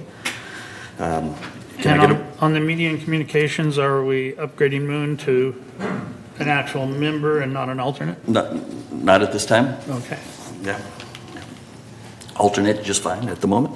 Can I get a motion to approve the updated committee assignments before we discuss them further? David moves, Chris seconds. Any suggested changes? Maybe we don't need to make that change today, just because they're not going to meet till October anyway. Okay. Any objections to these committee assignments from the board? Okay, Jules objects. All right. Okay, got it. That's all right. Is that good enough for a vote? All right. 8 yeses, 1 no. No, wait, I have a comment. Oh, okay, got it. Great. Yes, I should have made this objection long ago.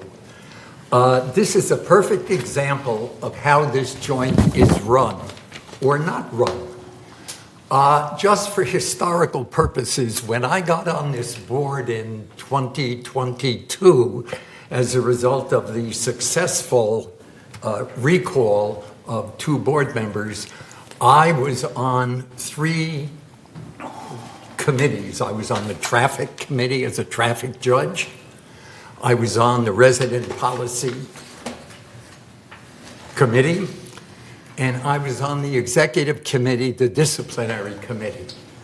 As a result of my being on the disciplinary committee, I came to learn that what I considered at least a number of violations of members' rights, and I made a substantial objection to that. Rather than cleaning up, and as a consequence, I proposed a members' Bill of Rights to at least bring members' rights into what I considered harmony with the American Constitution. I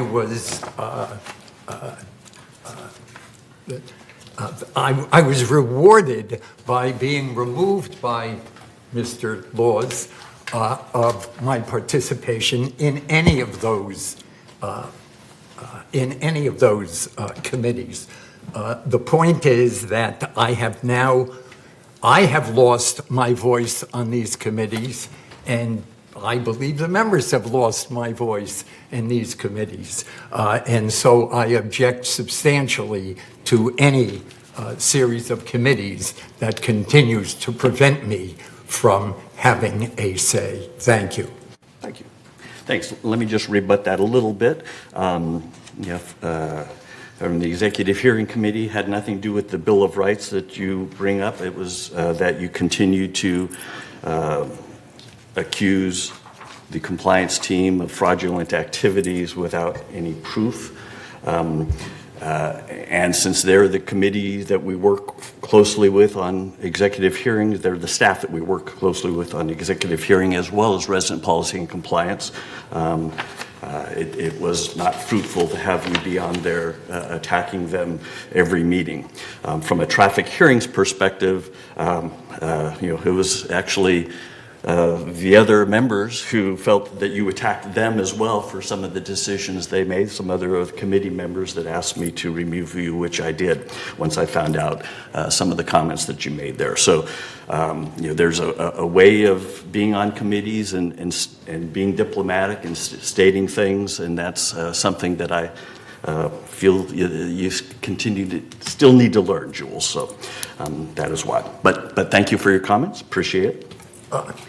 Go ahead. I'll let you one last time, and then I'll be done too. Just one point, not to argue, but to suggest that there was no evidence is absolutely is simply not so. There was an inordinate amount of evidence that was put to the board privately. They put to the board, and the board felt that you didn't have it. So. Again, your opinion is not equal fact. Moon, yes? I don't know about the executive hearing committee. That is a small committee to a lot of disciplinary, the decisions. But we have 2 meetings. One is this one, open meeting of all members.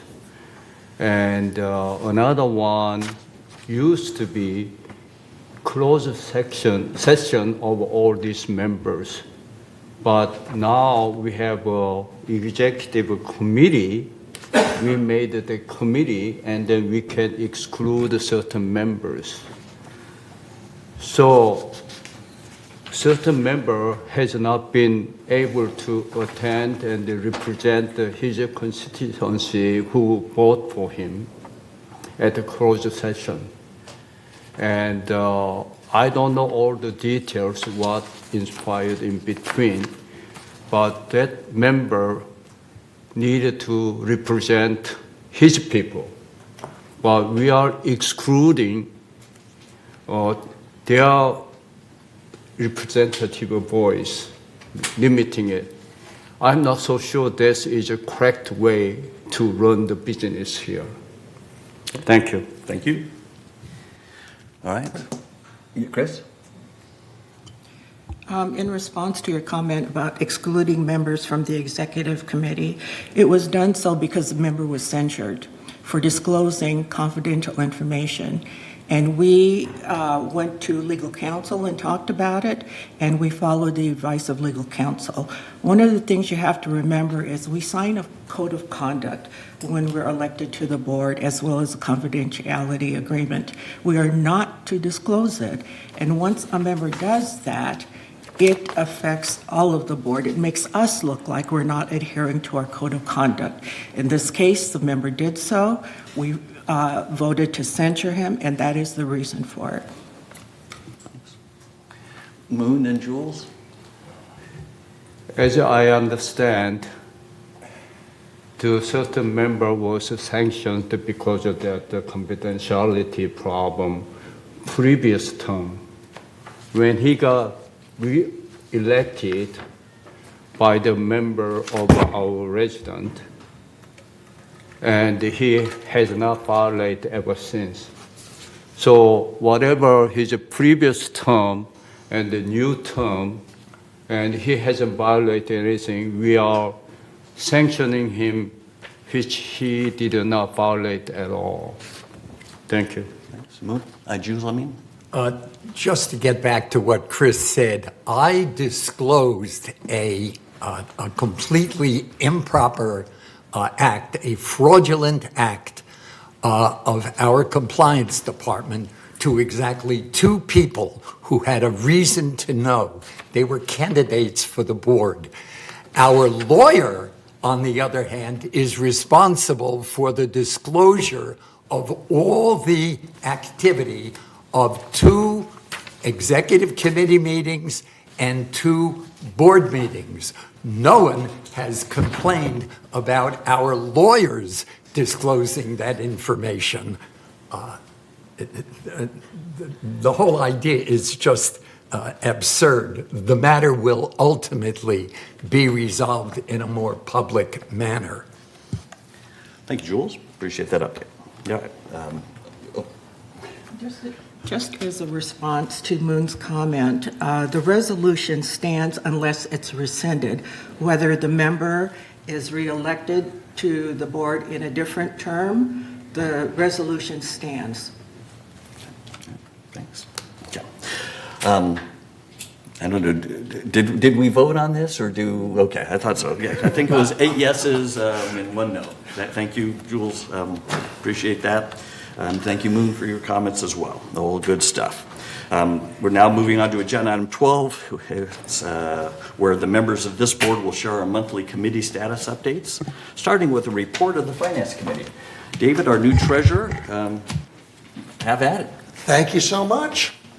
I'd like to deliver the treasurer's report for July 16, 2024.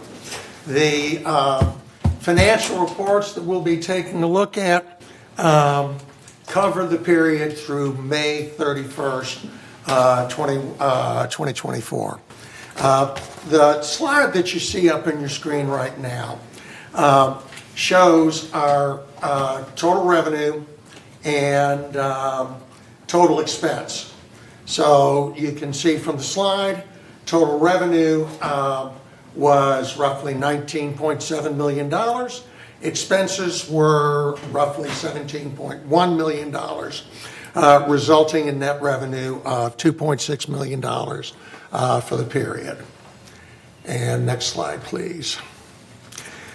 Finance keeps a close eye on the operating portion of the financial results because the operating portion shows how we're doing right now. The operating fund shows a deficit for the period of roughly $273,000. The table shows how much of our revenue went into operations with 11.6 million coming in from assessments and 922,000 coming in from non-assessment revenue. You compare this to the operating expenditures that we're showing of $12.8 million. And for the financially inclined out there, the operating expenditures don't include depreciation. Next slide, please. Okay, the table on this slide takes the full income statements and compares those reports to our budget for the period. What you can see is the assessment revenue, actual versus budget, and the variance. So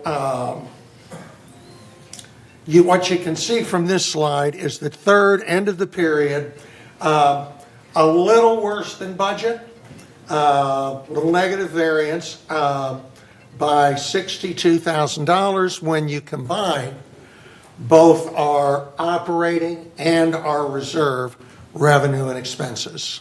Next slide, please. Okay, so this gives us a breakout on the variances. You can see that we have three favorable variances and then two unfavorable variances. The three favorable variances, employee compensation, and that favorable variance, that comes mainly from landscaping and general service departments, mainly due to open positions that VMS hasn't been able to fill yet. The impacted areas include grounds maintenance, irrigation, janitorial, and streets and sidewalks.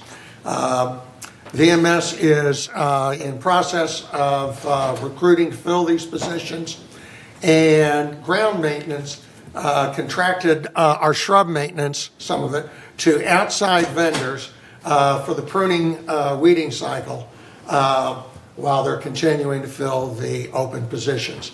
Second favorable variance is investment income.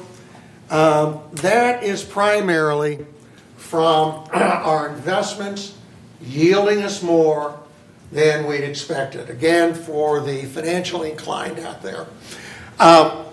The yield curve, which normally the longer you go, the more you make. Well, right now, it's upside down. It's inverted. And now, the shorter you go, the more you get. And I won't bore you with why that is.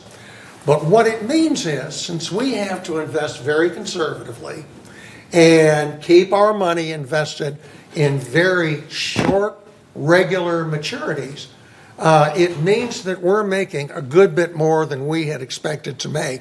And that's how we get the $345,000 favorable variance.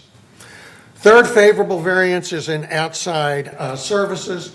This is due primarily to timing for prior to paint landscaping, water lines, copper pipe remediation, and tree maintenance. And this is a timing issue. We budget for these expenses evenly throughout the year, but the expenses don't occur on an even basis. Some months they're higher than others. And that's what we're seeing right here.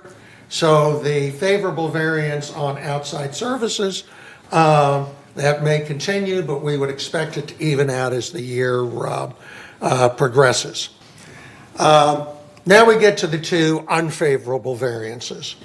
One of the unfavorable variances has to do with legal fees, and that's favorable by $147,000. And that resulted mainly from more ongoing resident-related legal matters than had been expected at the beginning of the year. So we'll be keeping an eye on that over the rest of the year to see if it levels back out. Last item on the unfavorable variance is the fees and charges to residents. and that's unfavorable by $883,000. Again, this one is a timing issue. We're working through a fairly large backlog of water damage restoration issues, and we're having hearings. This dates back ultimately to the COVID pandemic. We plan to have this backlog worked down within the next year or so.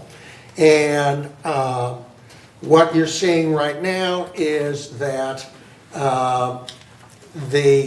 we're working this down, but we still have this unfavorable variance because we're booking these amounts as we do the hearings, but they haven't been collected yet. So that ultimately should even itself out. Next slide, please. Okay. In this table, what you're looking at is the non-assessment revenues. The revenues that have been owned outside the monthly HOA dues. Year to date by category, and we've compared them again to the current year's budget and the prior year's year-to-date actuals, so that you can see how we're doing next to prior years. Our largest revenue-generating categories as of May 31st were investment income, which we talked about, residence maintenance fees, and sales and leasing fees. So non-assessment revenues totaled $1.5 million through the reporting period. Next slide, please. Okay, in this table, we present the expenses to date by category, and we compare them to the current year's budget and the prior year's year-to-date actuals. Our largest expense categories as of May 31st, 2024 were employee compensation and related, insurance, and outside services.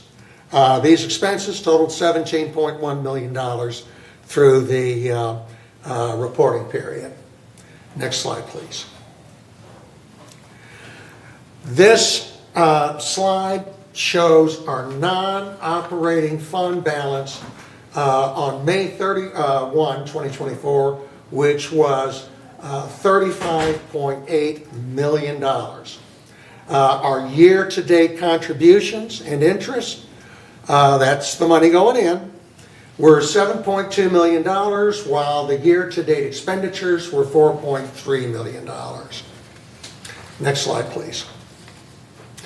Okay, so here we compare those non-operating fund balances to the historical fund balances for the past 5 years.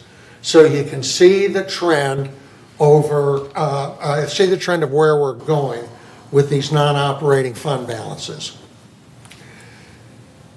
The average was $31.6 million. Third, Laguna Hills Mutual. We've been committed to supporting our reserve requirements and to having more contingency funds for unexpected events. This is going to have to continue. As our buildings age, as we have to do more work on our buildings, we are working on bringing up those reserves so that we have enough cushion that we're going to be able to make those repairs as they come due. Next slide, please. Okay, so here's a slide that shows our resale history for the prior 2 years and for our current year.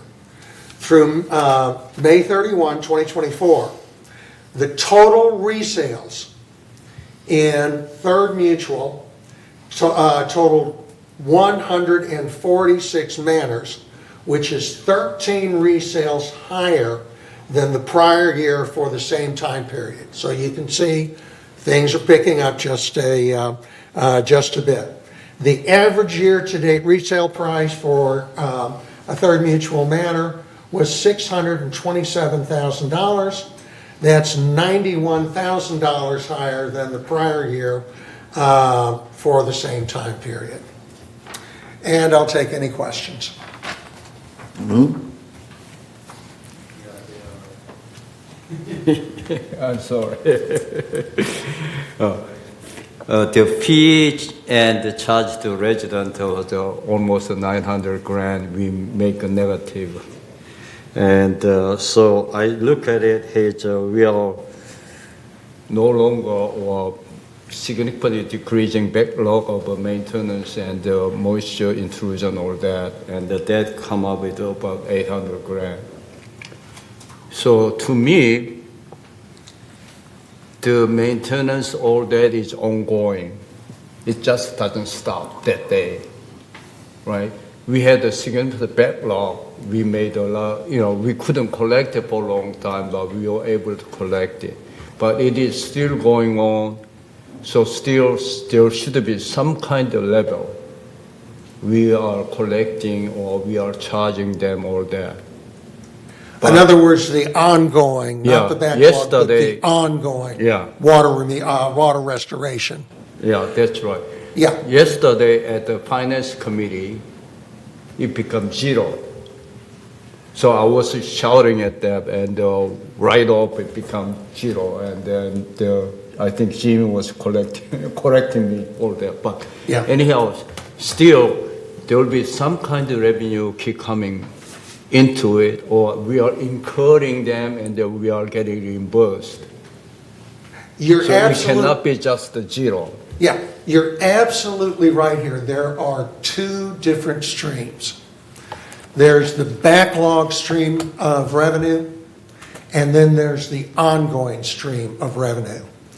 Now, as we work down that backlog, that zero represents the backlog of the balances that we will ultimately still have to work through. That'll get down to zero, which means we've got the backlog done. The ongoing, and we still have them. Now, what's happening right now is we're not handling as many of those as we normally would because we're trying to get this backlog down to zero. We're trying to work this through, but we are being mindful of the current ones that we have. And you're going to see those picking up as we get this backlog closer to zero, and as we get a little bit more room to keep moving on our current ones. Yeah, one other question in the same issue. So this is only one time we see it at the May 31st, and then next month we don't see this huge 800 grand. This reflects activity as of and up to May 31st. So the next time we do this, we'll have it through June 30th. More ongoing problem, not the backlog. Well, the background, because we need to keep track of that backlog as we work it down to zero. Okay. Or work it up to zero. Because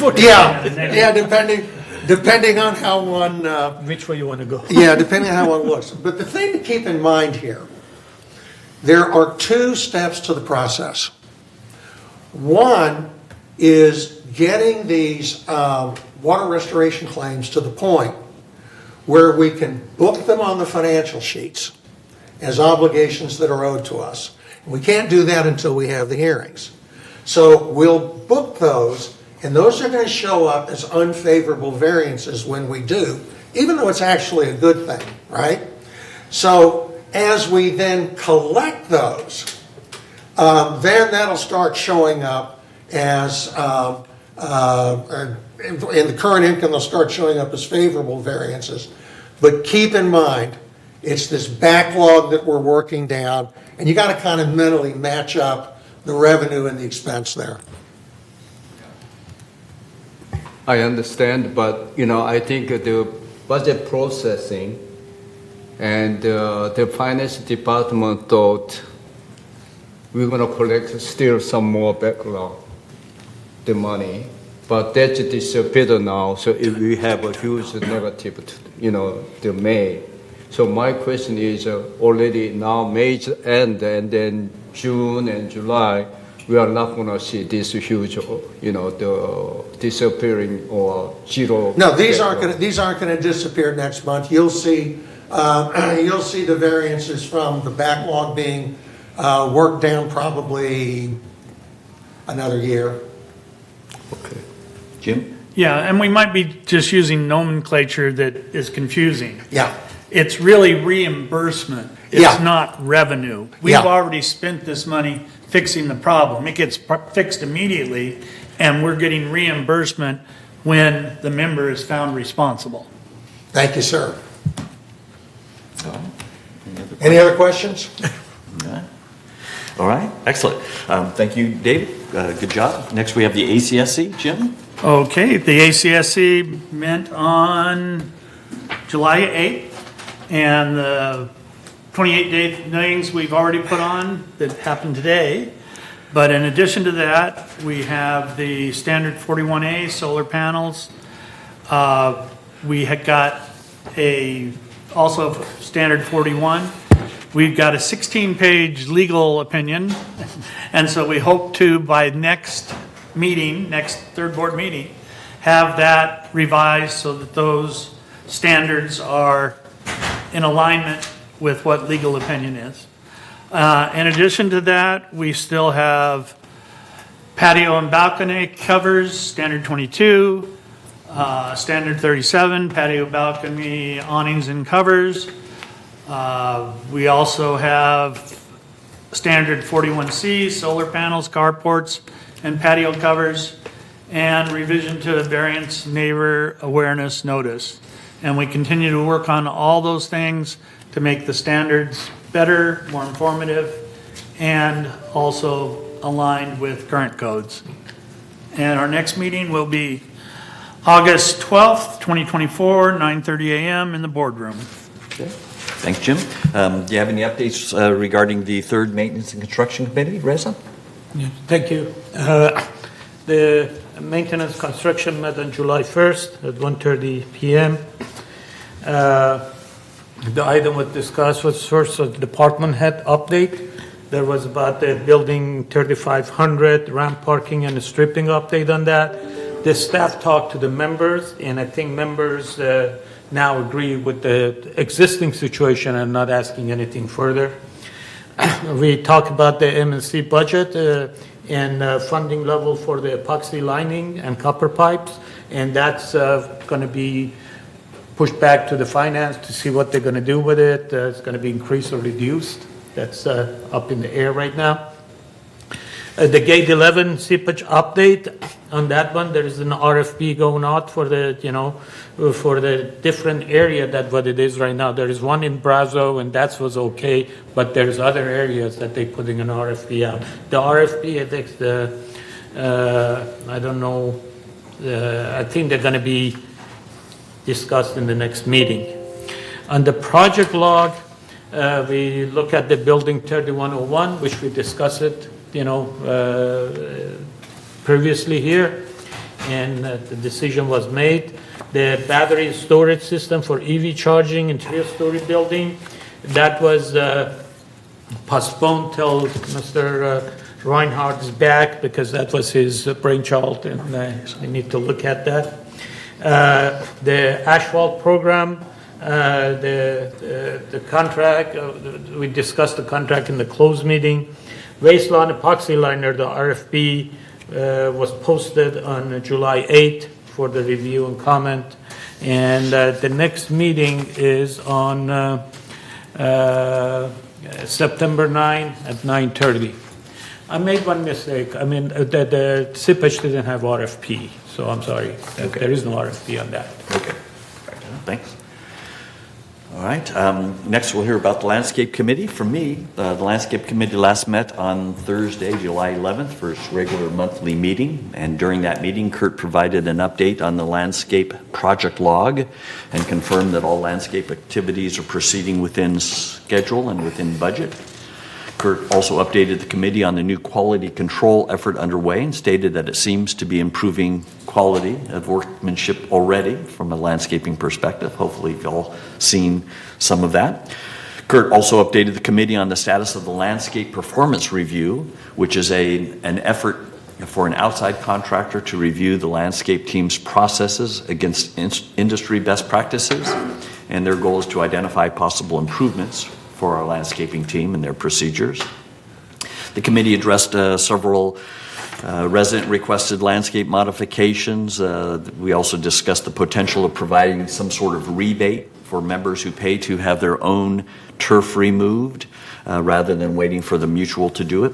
We discussed some guidelines about artificial turf since as turf is being removed, some members may want to install artificial turf, and the landscape committee is open to that on a case-by-case basis. And finally, the committee approved a pilot project for the mutual to provide small clippings bins to members who often create clipping pickup requests. The intent of this pilot is to see if these bins can speed the Friday clipping pickup efforts of staff and thus allow them more time for other landscape work. The landscape committee will next meet on Thursday, August 1st at 9:30 a.m. here in the boardroom. Do you have any updates on the Water Conservation Committee? Just briefly, our last meeting was in April. Our guests were the Water District General Manager, Dennis Cafferty, and Shirley Lee, who is an executive in a private landscaping company. She gave us an eye-opening discussion of the various ways that we can not only save water, but obtain local and state rebates. She offered to audit and analyze all our water bills in order to make some proposals. Unfortunately, VMS seems wary of providing that kind of information to a third party, and as a consequence, her offer right now cannot be taken advantage of. We're hoping to get that changed shortly. Good. Thanks. And when is the next meeting, do you know? The next meeting actually was called off because we could not get that information, and therefore she's unable to provide what I consider the most important job that we have, which is conservation and rebates. So there won't be another meeting for another 3 months. Okay, great. Thanks. Thanks for that update. And what can you tell us about the Third Resident Policy and Compliance Committee, Chris? Yes, the committee last met on Tuesday, June 25th. And during that meeting, the committee discussed minor comments to the traffic rules and regulations, then approved it for submission to the board for approval. The committee also discussed the lease limit wait list policy, where the committee agreed to table the matter for further discussion at the July meeting. Committee also discussed the impact of implementing a new lease limit from 30% to 25%, where the committee elected to forward the matter on to legal counsel for review. The committee will next meet on Tuesday, July 23rd at 9:30 a.m. here in the boardroom, where the committee will continue to discuss the lease limit weight policy, the impacts of implementing the new lease limit, and the caregiver policy. Okay, great. Thanks. And that's all we have for our third mutual committee. So we'll now move on to agenda item 13, where we'll get a update from our third board directors for the various GRF committees they attend, starting with the GRF Community Activities Committee, or CAC. SK. Yes, GRF Community Activities Committee, CAC, meeting was held on July 11th, 1:30 p.m. in this boardroom. It was my first meeting that I attended since Mark assigned me to the CAC committee. In that meeting, committee discussed the followings. First, Ms. Gigilio, Director of Recreation Department, reported many activities during June and July, including July 4th, a celebration with a golf cart parade. Also reported on Clubhouse 1 renovation progress. Second, Ms. Murphy, who is manager of rec department, also reported the Father's Day brunch, packed movie Wish, and announced a Spanish Day's return in July, and the Grandparents' Day in August, and other fun-filled activities in distant future. Third, Mr. Tom McRae, manager of the rec department, also reported on the golf course condition related to upcoming hot summer days. And also, he announced the Garden Center #1 will hold a farmers market event on July 24th, starting from 9 a.m. till all veggies are sold out. Members suggest an expansion of also discuss about members request a expansion of our pickleball courts and the swimming pool lanes to be shared. I guess there's some crowd in the pickleball court and also lanes. Some members doesn't want to share the lane. And also, during that meeting, a donation of coffee cup by Korean American Association for Clubhouse 1 drop-in lounge was discussed and approved by committee and submitted to GRF board approval. However, the detail of that is Korean American Association found out that coffee cup at drop-in lounge is being used more than 1 cup per person, or perhaps a number of cups being disappeared. So the cup, they started to control the cup distribution in the office. So Korean American Association feel that we can control by donating the cup and also see what happened with that. So we initially come up with the $5,000 for about half a year donation, and the rest of them will be another $5,000 donation for a whole 1 year trial period. And next CAC meeting is scheduled on August 8th, 1:30 p.m. in this boardroom. Thank you. Thank you, SK. What's new with the GRF Finance Committee, David? GRF Finance Committee met on June 19, 2024.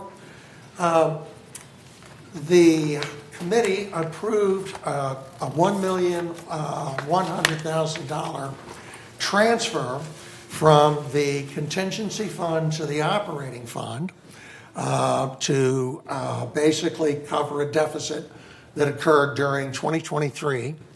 Again, committee approved it, passed it along to the full GRF board for approval. The Security and Access Committee has been working with and got approval for providing security access to the Orange County Fire Authority emergency radio monitoring for our security folks.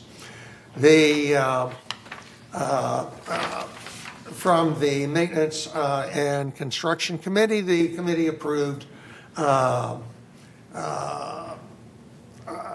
keeping the current EV charging rates unchanged, sent that to the board as well. On golf fees, traffic fees, and RV storage costs, staff provided reports on all 3 of these. These are going to be considered. If you're a golfer, you may want to follow the golf fee cost analysis. Staff provided reports on those, and they'll be considered at a later date. Next meeting of the GRF Finance Committee is on August 21, 2024. Okay. And then what's new with speaking of the GRF Security and Community Access Committee, Reza, what can you tell us about? Thank you, Mr. President. The Security and Community Access Committee met on June 26 at 1:30 p.m. in the boardroom. The item discussed was RV lot price increase, fees that, they're going to be discussing, in finance also was referred to finance. The information on notice violation, the stat continued to show failure to obey stop sign is about 46.8% of the citation written. On the flashing a stop sign, it was recommended by committee to leave this program alone. It was small contribution, not cost effective, just leave it alone. The information from Orange County Sheriff Department indicate a total of 8 violations in the community over the last month. And the compliance notice of violation for our community was about 810. The self-initiated supervisor foot patrol, mainly they check a lot of the lights being out in the breezeway and, in those areas and check those lights because maintenance doesn't get to it and people keep complaining, they get done. Now the foot patrol really pay attention to those and report them. And the 33% of their activity also is the maintenance request that people have, and they make, on the foot patrol, they help with those 2 items, which is pretty good. Also, we discussed the golf path for Clubhouse 7 because Mr. SK Park, a lot of issues with that. And I guess we decided to send it to the MNC and the community activity both to look at the potential for, making another easeway. I don't know who's going to pay for it. Maybe the golf cart people pay for it, but we'll find out. But our next meeting will be on August 28th at 1:30 p.m. Great, thanks, Reza. Next, I'll update you all regarding the GRF Media and Communications Committee. That committee last met yesterday, July 15th. During that meeting, the committee received an in-depth overview and demo of the new website that Siobhan shared with us in her CEO report earlier today. That website updates should be available for implementation later this year. The website team is working really hard on this overall search function. That's kind of the key pain point of the current website. It's very difficult to search for something and find what you're looking for. So they're working hard on making sure that that's going to work as expected. After the website presentation, the Communications Department shared an overview of the many communications that they help prepare and distribute for the boards and staff. And the GRF Media and Communications Committee, which meets every 3 months, is scheduled to next meet on Monday, October 21st at 1:30 p.m. here in the boardroom. Next, we'll get an update regarding the village traffic hearings. Yes. SK? Yes, it's a fun, closed traffic hearing. Traffic hearing was held on June 19th, a day after our board meeting last month, 9 a.m. in this boardroom. The traffic hearing total was 7 violations, including an appeal or heard. And the results are as follows. 4 failure to stop, 3 are guilty and fined $50. 1 violator canceled the hearing. 1 parked on sidewalk. They should know they should not park on sidewalk, but anyway they do. Guilty and fined $25. 1 miscellaneous violation at RV parking lot A. Guilty, no fine, which means warning light sent out to him. 1 appeal for failure stop of a residence guest. The traffic board denied appeal of visitor's failure to stop sign. That means if you invite or have a guest and they violate our rule, then you must be responsible for that. Next traffic hearing is scheduled on July 17, which is tomorrow, 9 a.m. in this boardroom. Thank you. Thanks. And while I have you, SK, what can you share about the Information Technology and Advisory Committee?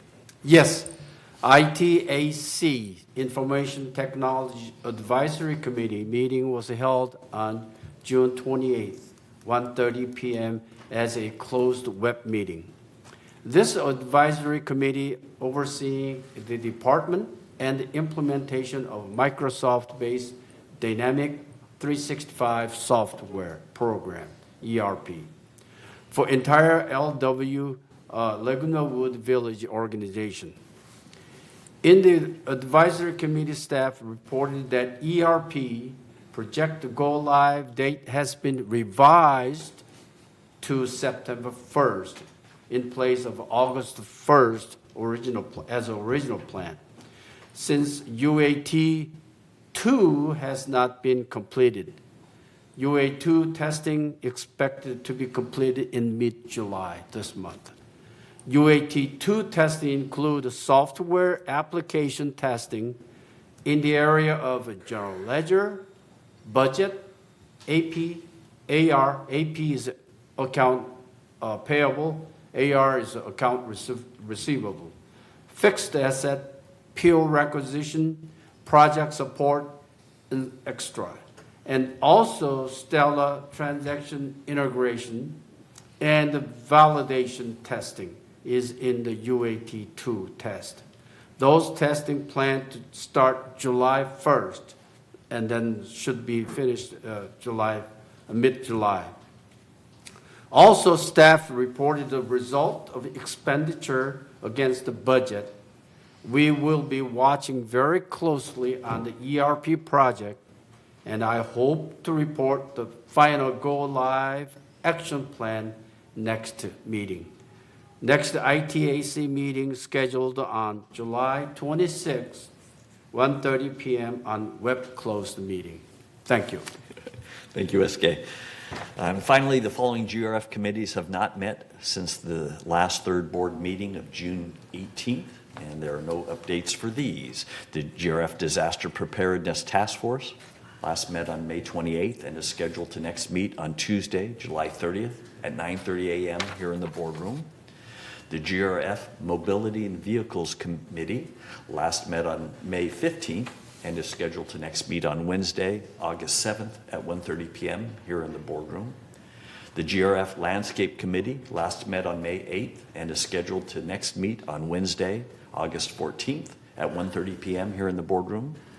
The GRF Maintenance and Construction Committee last met on June 12th, and the next meeting is scheduled for Wednesday, August 14th at 9:30 a.m. here in the boardroom. The GRF Broadband Ad Hoc Committee last met on May 8th, and I had that the meeting was to be announced, but I think it's going to be June 24th? June 24th at 9:30 July a.m. 24th, sorry. I mean, July 24th at 9:30. 9:30 a.m., okay. And the GRF Space Planning Ad Hoc Committee last met on May 11th, and I believe its next meeting is to be determined, if it even still exists. And that concludes our committee reports. We're now at agenda item 14, which is for the board to note of any items they would like to be discussed at a future board meeting. So far on our list, we have 3 items that we today put on to 28-day member review and comment, which were the revision to the thirds traffic rules and regulations, revision to standard 18 for gutters and downspouts, and the revision to standard 34 for windows and window attachments. Are there any other items anybody would like? Yes, Jules. I want to go back to Ray's comments about violations. You had mentioned that there were 800 violations. Can you explain what they were? 810. You got your microphone on? Microphone. 810 violation within our community, and 8 was registered by the OC Sheriff Department. Were these traffic violations? All the violations. Violation, the golf cart violation, the carport violation, all the violation, total of 810. So traffic, I think he may be referring, are these compliance violations like clutter? Would that be one of these? Correct, Yes. because Okay. that's all comes to the security, and security make one. Okay, I think that's just kind of what he Security was- make one report for everything. Is there some way of breaking that up? Do you know what our... It wasn't broken down, so that's all I have right now. But Oh. it can be, I think they will break it down, in other meetings, depends on, they do that for the other violation. I don't have that number. Thank you. Hey, Jules, if you go to meeting minutes, you'll see all the detailed breakdowns of the SCAC meeting, all the violations. So I think you will find out very interesting of that.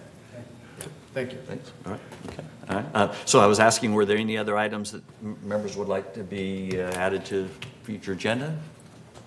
All right. Seeing none, we're now at agenda item 15, director's comments.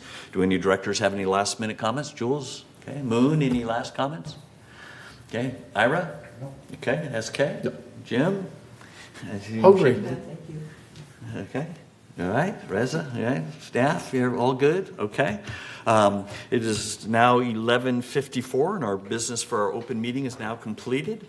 At this time, this monthly board meeting will recess for 20 minutes or so. Yeah, 25, what the heck. And then the executive committee will reconvene to executive session. As always, thanks of those of you who participated. Thanks to everybody for listening.